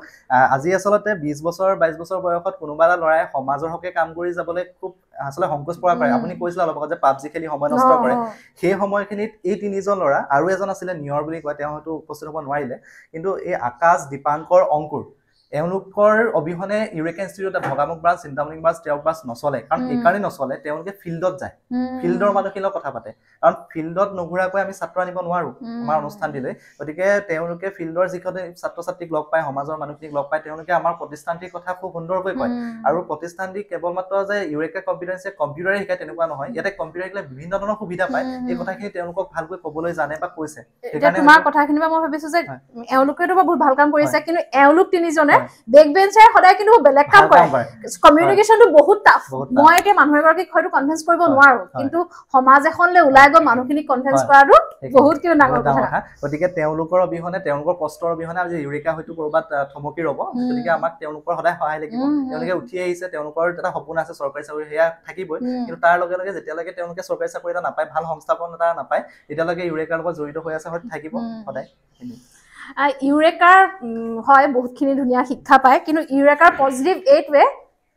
যে দেখিছে না ইমান সৰু সৰু ল'ৰা ছোৱালীয়ে মানে সময়টো অকণো নষ্টই কৰা নাই। আমি যিটো সময়ত সময় নষ্ট কৰিছিলো সঁচাকৈ কৰিছিলো, বা আপুনিও কৰিছিলে, কিন্তু চক না মই মানে নিজে ভাবিছো আমি সময়খিনি কেলেই এনে যোৱালো। তাকে আৰে তোমালোকৰ ছাৰৰ হয়তো ভাল বেয়া গুণ আছে, মোৰো আছে। কোৱাচোন, যিটো আজিলৈকে তেওঁ মুখৰ আগত কোৱা নাই, ভাল গুণ এটা কৈ যা। কি ভাবা ভাল গুণ কি আছে? আচলতে সন্মুখত প্ৰশংসা কৰাটো চকু কৰা স্বভাৱ বুলি কয় যদিও ক'বই লাগিব। ৰোহিতৰ পৰা বহুত কিবা কিবি শিকিছোঁ। ৰোহিতা যেতিয়া মই প্ৰথমে চিনাকি 2000 কিমান চন আছিলে ৰোহিতা? 2022 মানে মাৰ্চ মানত হ'ব। তেতিয়া মই নতুনকৈ ছাত্ৰসভা সভাৰ দায়িত্ব লাভ কৰিছিলোঁ। ৰোহিতাৰ পৰা নিমন্ত্ৰণী চিঠি পালোঁ, গৈছিলোঁ পোনপ্ৰথমবাৰৰ বাবে। তেতিয়াই ৰোহিতাক লগ পাইছিলোঁ সন্মুখত। তাৰপিছৰ পৰা ৰোহিতাৰ নেতৃত্ব দেখি আহিছিলোঁ। ৰোহিতাৰ হোৱাটছএপ যোনবিলাক ষ্টেটাছ তাতো দেখোঁ যে চৰকাৰী চাকৰি পিছত নধৰি যদি আমি ব্যৱসায় এটা পিছত ধৰোঁ কিমান লাভ কৰিব পাৰি বা কিমান। এতিয়া মই নিজে পঢ়ি আছোঁ, মোৰ এখন ঘৰ আছে। মই এতিয়া নিজৰ আজি বৰ্তমানৰ প্ৰেক্ষাপটত নিজৰ মোবাইল ৰিচাৰ্জটো নিজে কৰিব পৰাটো বহুত ডাঙৰ কথা। 349 টকা পৰ্যন্ত এটা মোবাইল ৰিচাৰ্জ, সেইটো যদি নিজে কৰিব পাৰোঁ, এইখন তেলখন নিজে ভৰাই যদি চলিব পাৰোঁ, সেইটো ডাঙৰ কথা। সেইটোৰ পৰা সেইখিনি শিকিছোঁ। বেয়া গুণ এটা যিটো পোৱা নাই আজিলৈকে? মই পোৱাই নাই বেয়া গুণ। নাই বেয়া গুণ নাই, এটাও নাই। হয়তো বেয়া গুণখিনি আচলতে তেওঁলোকে দেখা নাই, কাৰণ তেওঁলোকে মোক এজন শিক্ষক হিচাপে, ছাৰ হিচাপে সম্বোধন কৰি আহিছে। যদিও তেওঁলোকৰ বয়সৰ বা তেওঁলোকতকৈ এবছৰ দুবছৰ ডাঙৰ, মই তেওঁলোকক ভাইটি ভণ্টি হিচাপে ভাবোঁ, কোনো ষ্টাফ বুলি নাভাবোঁ কেতিয়াও। গতিকে তেওঁলোকে মোক দাদা বুলি সম্বোধন কৰিলেও মই সেইটো বেয়া নাপাওঁ। কোনোবাই হয়তো মোক ছাৰ বুলি সম্বোধন কৰে, কোনোবাই হয়তো দাদা বুলি সম্বোধন কৰে। কথাটো হ'ল আচলতে আন্তৰিকতাটো খুবেই প্ৰয়োজন। আপুনি মনেৰে কি সম্বোধন কৰিছে সেয়াহে ডাঙৰ কথা, মুখেৰে কি কৰিছে সেয়া ডাঙৰ কথা নহয় কেতিয়াও। গতিকে তেওঁলোকে মোক আচলতে সেই বেয়া গুণ হয়তো ক'ব পৰা, আপুনি আজি অন কেমেৰা হয়তো ক'বলৈ বেয়া পাব পাৰে, জানিবও পাৰে। অনুষ্ঠানটো একদম শেষৰ পৰ্যায়লৈ পাইছোহি। আৰু বহুত কথা পাতিবলৈ মন গৈছিলে বা অনুষ্ঠানটো আৰু দীঘল কৰিব মন গৈছিলে, কিন্তু আমিতো সময়ৰ লগত সকলো বান্ধ খাই আছো, তাৰো কাম আছে বা আমিও এতিয়া যাব লাগিব। গতিকে ৰোহিত, তোমাক মানে মই মানিছো, কাৰণ ইমান ধুনীয়া এটা টিম, আৰু প্ৰত্যেক অকল বা টিচিং লাইনটো বুলি নহয়, চবৰে বেলেগ বেলেগ সুপ্ত প্ৰতিভা আছে, বিচাৰি যে উলিয়ালা সেইটো বৰ ডাঙৰ কথা। আছে নিজে যে ইমান তেনেকে প্ৰতিভাৰ গৰাকী ন, হয়তো ঢেৰ প্ৰতিভা আছে বুলি নাজানো, যিমানটো পাৰিছো চেষ্টা কৰিছো আগবাঢ়ি যাব। তোমাৰো ভাল হওক, গোটেই অসমত ইউৰেকা হৈ যাওক ন। আৰু ভৱিষ্যত পৰিকল্পনা? আচলতে ব্যৱসায় কৰিলে আমি মাল্টিপল বিজনেছৰ কথা ভাবিব লাগে, কাৰণ ব্যৱসায় ৰিস্ক থাকে। প্ৰথম কথা, আমি যিহেতু এটা টকা ইনভেষ্ট কৰিছোঁ, প্ৰথম টকা এটা ইনভেষ্ট কৰোঁতে আমি আচলতে যিকোনো ঘৰৰ পৰাই বিলং নকৰোঁ কিয়, আমি আচলতে যেতিয়া ব্যৱসায় এটা কৰিম বুলি মা দেউতাক জনাওঁ, তেনেকুৱা এটা অৱস্থাত এনেকুৱা হয় যে মা দেউতাই প্ৰথমে হতাশ হয় যে ব্যৱসায় কৰিব নেকি, ল'ৰাটোক ইমান পঢ়ুৱালো শুনালো। কিন্তু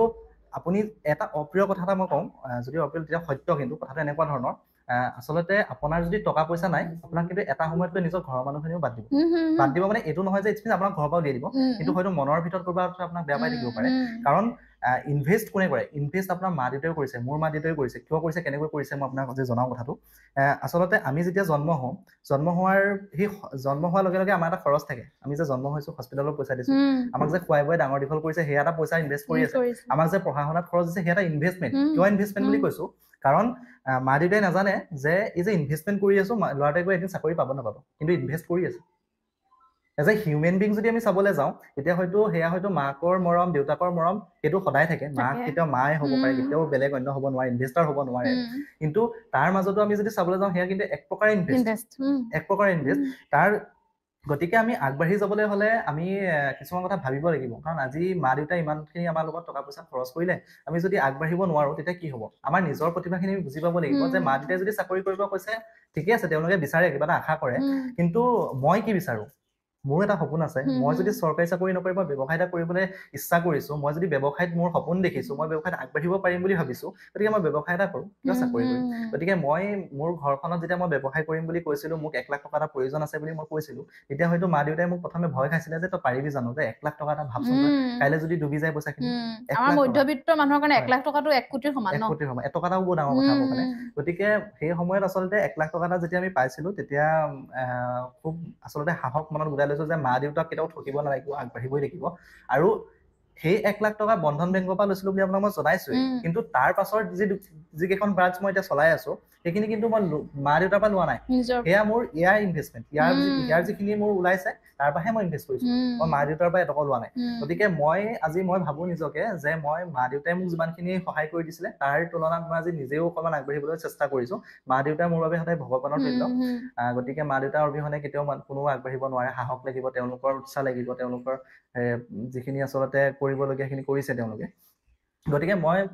এটা মেছেজো দিব খোজো যে প্ৰতিজন মা দেউতাক বা প্ৰতিজন ঘৰৰ যিসকল ব্যক্তি থাকে তেওঁলোকে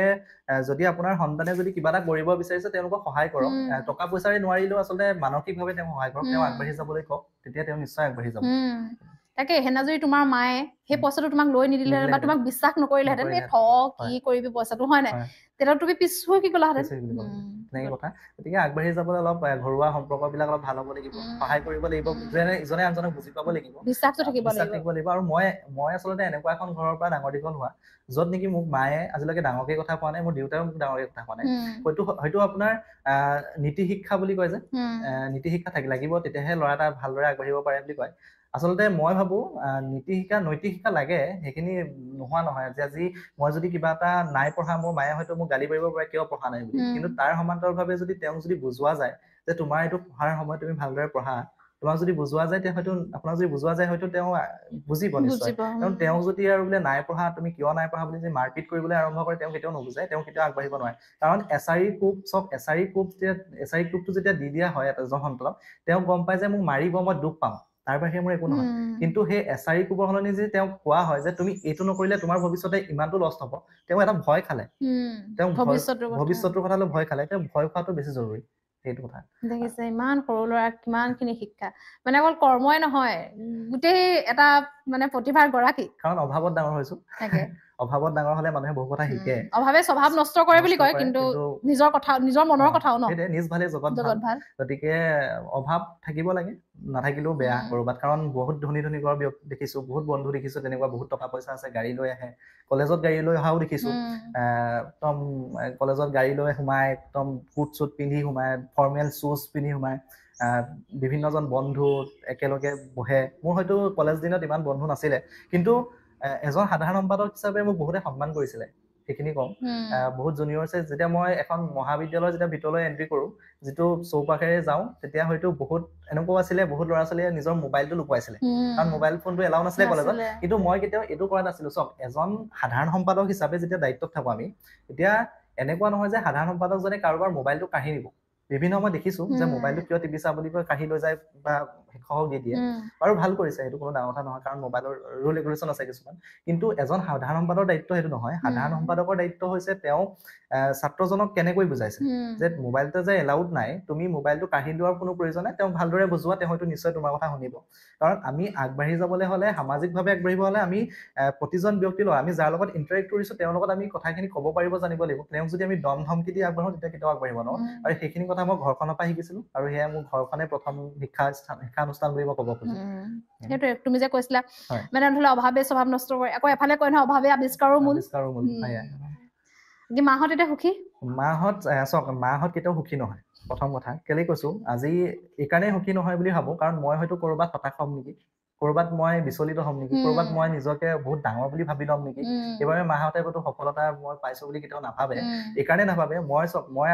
আজি মই পডকাষ্টটো দিব লাগিছো মই মা দেউতাক কৈ থৈ আহিছো যে মোক কিন্তু এটা পডকাষ্টৰ নিমন্ত্ৰণ দিছে তেতিয়া দেউতাই সুধিছে যে কি পডকাষ্ট মই ভিডিঅ' এটা দেখাইছো এনেকুৱা হয় তাই কৈছে হয় নি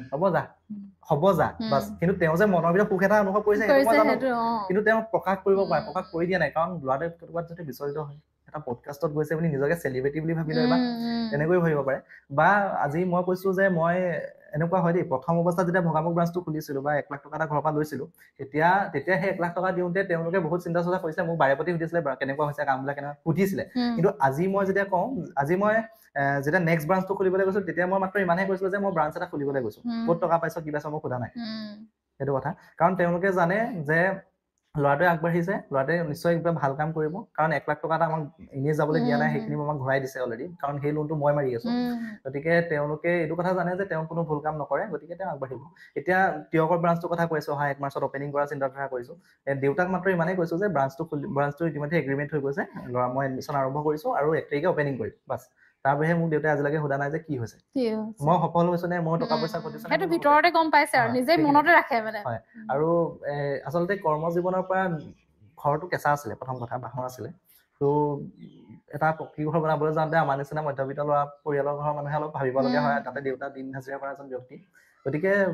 নিজেই যেতিয়া আৰম্ভ কৰিছিলো কৰ্মজীৱনত, দেউতাই অলপ সহায় কৰিছে, নকৰা নহয়, বহুতখিনি সহায় কৰিছে। গতিকে দেউতাৰ সমান্তৰালভাৱে ময়ো সহায় কৰিবলৈ লৈছো। ঘৰটো ইতিমধ্যে নিৰ্মাণ হৈ উঠিছে আমাৰ, আৰু কাম আছে বাকী এইটো। গতিকে মই ভাবো যে মা দেউতাক সুখী কৰিবলৈ, মা দেউতাক আছে গুৱাহাটীতে বহুত বেছি নিবিচাৰে, কেৱল মাত্ৰ এটা বস্তু বিচাৰে চব,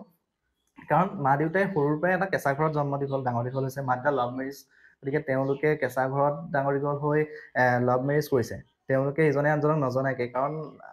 মোৰ মাৰ পৰাহে মই গম পাইছো তেওঁলোকৰ লাভ মেৰিজৰ কথা। তেওঁৰ মায়ে দেউতাৰ বিষয়ে নাজানিছিলে বোলে, কি কৰে কি নকৰে, পাছতহে গম পায়। বিয়া মানে এৰেঞ্জ মেৰেঞ্জ হৈ যোৱাৰ পিছতহে গম পায় আচলতে কি কৰে। গতিকে আজিৰ দিনতো তেনেকুৱা ছোৱালী নাই বাৰু, কাৰণ চবেই শিক্ষিত, মা ইমান শিক্ষিত নাছিলে বাৰু, তথাপিও আজি চব শিক্ষিত। সকলো ছোৱালীয়ে আজি বিচাৰে যে নিজৰ জীৱন সংগীজন কিবা এটা ভাল উপাৰ্জনৰ এজন ব্যক্তি হওক, বা তেওঁ ভালকৈ এখন ঘৰত থাকক, পকী ঘৰত থাকক, ল'ৰাটোৰ এখন গাড়ী থাকক, তেনেকৈ বহুতে বিচাৰে, এইটো বিচাৰিবই, সাধাৰণ কথা। গতিকে মই ভাবো যে মই আজি ক'ৰবাত এইখিনি সক্ষম হৈছো যে মই কিবা এটা কৰিব পাৰিছো, মই ঘৰখন বনাব পাৰিছো, মোৰ মা দেউতা তাতে সুখী, তাতকৈও বেছি আৰু মোৰ মা দেউতাক চাগে একো নালাগে। মই আচলতে এজন ব্যক্তি হিচাপে, সাধাৰণ ব্যক্তি হিচাপে যদিও জীৱন যাপন আৰম্ভ কৰিছিলো, তথাপিও এতিয়া বৰ্তমান কোনোবা এটা অনুষ্ঠানত যেতিয়া গামোচা এখন পিন্ধাই, বহুতো অনুষ্ঠান গামোচা পিন্ধিছো খুব কম বয়সতে, কলেজৰ ছাত্ৰ একতা সভাত থকাৰ পৰাই পিন্ধিছো, আৰু সেই গামোচাখন লৈ গৈ মই সদায় মাক দিওঁ যে মই আজি এটা অনুষ্ঠানৰ পৰা গামোচা এখন লৈ আহিছো। গতিকে মায়ে প্ৰতিখন গামোচা একদম খুব সুন্দৰকৈ সজাই থৈছে। মোৰ গডৰেজত কেতিয়াবা গ'লে দেখুৱাব আপোনাক, কমেও এতিয়া 30খনৰ ওপৰৰ গামোচা আছে। মাৰ কাৰণে সেইখিনি বহুত এটা মূল্যৱান বস্তু আৰু। হয়, তো তেনেদৰে গামোচাসমূহ সজাই থোৱা আছে আমাৰ। তো সেইখিনি কথা, আৰু সেইখিনিয়ে সুখ বুলি অনুভৱ কৰে তেওঁলোকে। গতিকে মই বহুত বেছি টকা পইচা উপাৰ্জন কৰিলে যে তেওঁলোকৰ সুখ হ'ব এয়া নহয়, চলিবলৈ চাওক। আজি মই এখন উদাহৰণ দিছো, আজি হয়তো মোৰ দেউতা দিন হাজিৰা কৰে, ঠিক তেনেকে কাৰোবাৰ পেহা খুৰাক বৰ্তাক কোনোবাই দিন হাজিৰা কৰে। তো দিন হাজিৰা কৰি যে মোৰ দেউতাই মোৰ মাক লাভ মেৰিজ কৰিছে, এৰেঞ্জ নহয়, তো লাভ মেৰিজ কৰি যে আজি ইমান সুন্দৰকৈ তেওঁলোকে একেলগে আছে। আমি ককায়েক ভায়েকক পঢ়াই শুনাই আজি ককায়েকক MA পাছ কৰোৱালে, বা আজি ভাইটি হায়াৰ ছেকেণ্ডেৰী পাছ কৰিব আৰু দি আছে এক্সাম। গতিকে সেই যে পঢ়া শুনাৰ যোগ্য কৰোৱালে, এজন দিন হাজিৰা কৰা ব্যক্তি এজনে ঘৰ চলাই আছে, গতিকে সেইখিনিয়ে বহুত।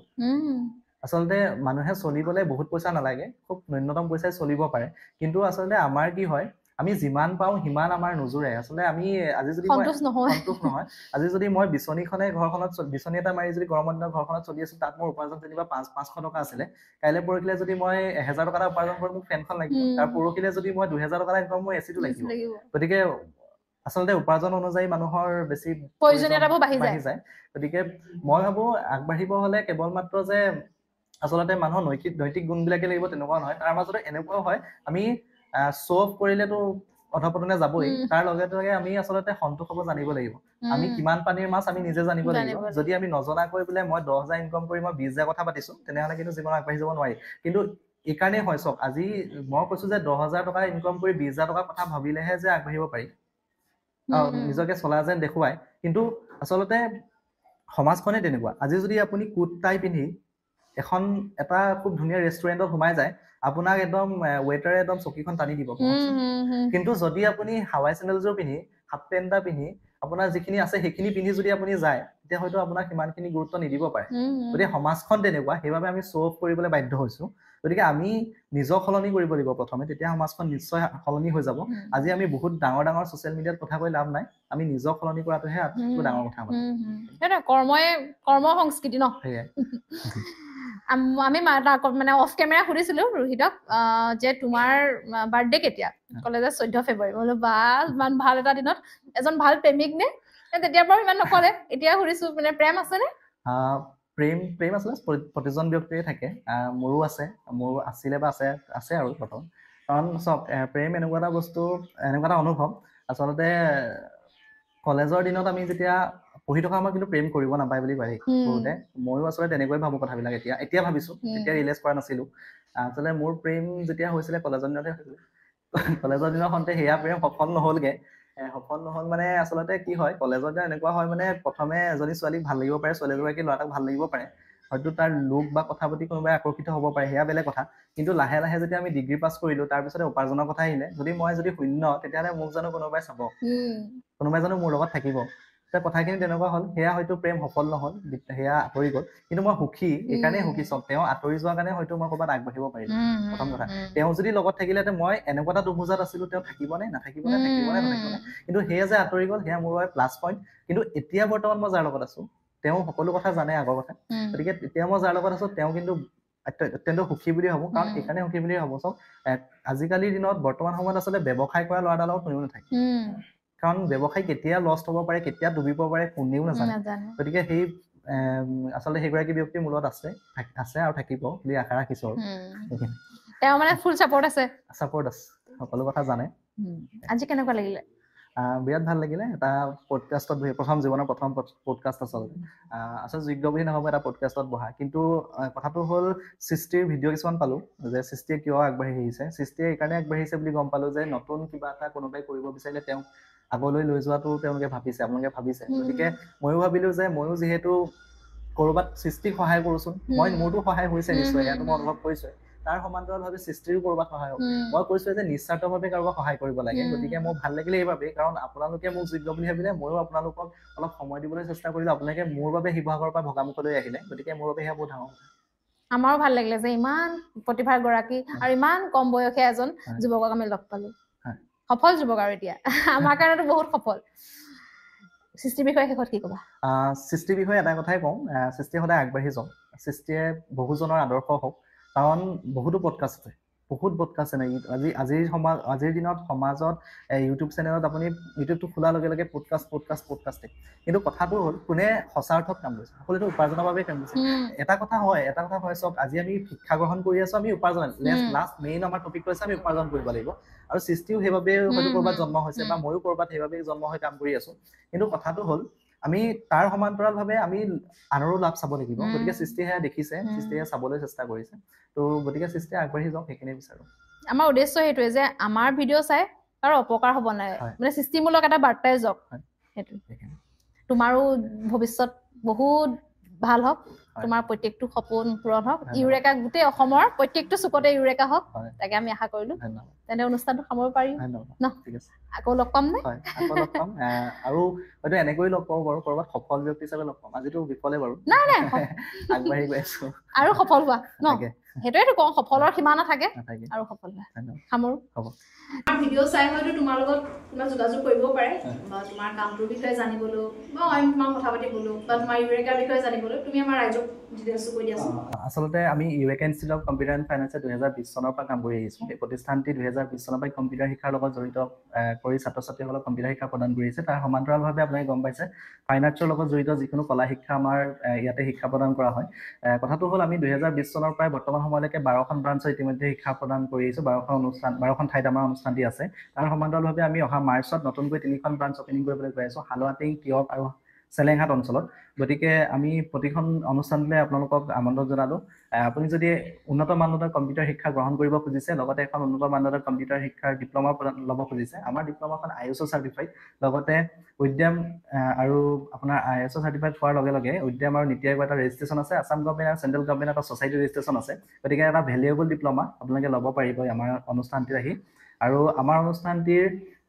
BCA দিছে, ADCA, PG দিছে, বিভিন্ন ধৰণৰ কোৰ্চ আছে। তাৰ লগতে টেলি GST বা শ্বৰ্ট টাইম যিখিনি কোৰ্চ আছে আমাৰ ধৰক আছামিজ টাইপিং হওক, DTP হওক, তেনেকুৱা ধৰণৰ কোৰ্চ কিছুমান আছে। আপোনালোকে ইয়াত আহি আমাৰ শিক্ষা গ্ৰহণ কৰিব পাৰে। আৰু ইয়াৰ সমান্তৰালভাৱে যদি কোনোবাই আমাৰ ইউৰেকাৰ লগত জড়িত হৈ নিজৰ ব্যৱসায় আৰম্ভ কৰিম বুলি ভাবিছে, নিজৰ কৰ্মসংস্থাপন আমাৰ ইউৰেকাৰ লগত সপোন দেখিব খুজিছে, তেতিয়াহ'লে আমাৰ লগত যোগাযোগ কৰিব পাৰে। আমাৰ ফ্ৰেঞ্চাইজি একেবাৰে ন্যূনতম 10,000 টকাতে আমি ফ্ৰেঞ্চাইজি প্ৰদান কৰোঁ। গতিকে আমাৰ লগত যোগাযোগ কৰি আপোনাৰ কৰ্মজীৱন আগবাঢ়িব পাৰে। ধন্যবাদ। তোমাৰ ফোন নম্বৰটো মই দি দিম। ঠিক আছে। অনুষ্ঠানটো ইমানেই সামৰিছোঁ। আশা কৰিছোঁ আপোনালোকে বহুত বেছি ভাল পালে। ইমান কম বয়সীয়া এজন ল'ৰাৰ ইমান ধুনীয়া কথা। অনুষ্ঠানটো সামৰিবলৈ অকণো মনে নাছিল, তথাপি সামৰিছোঁ। আৰু যদি ভাল পালে লাইক, শ্বেয়াৰ, কমেণ্ট কৰাৰ লগতে ছাবস্ক্ৰাইব কৰি দিব। আকৌ লগ পাম অন্য আজিলৈ আহিছোঁ।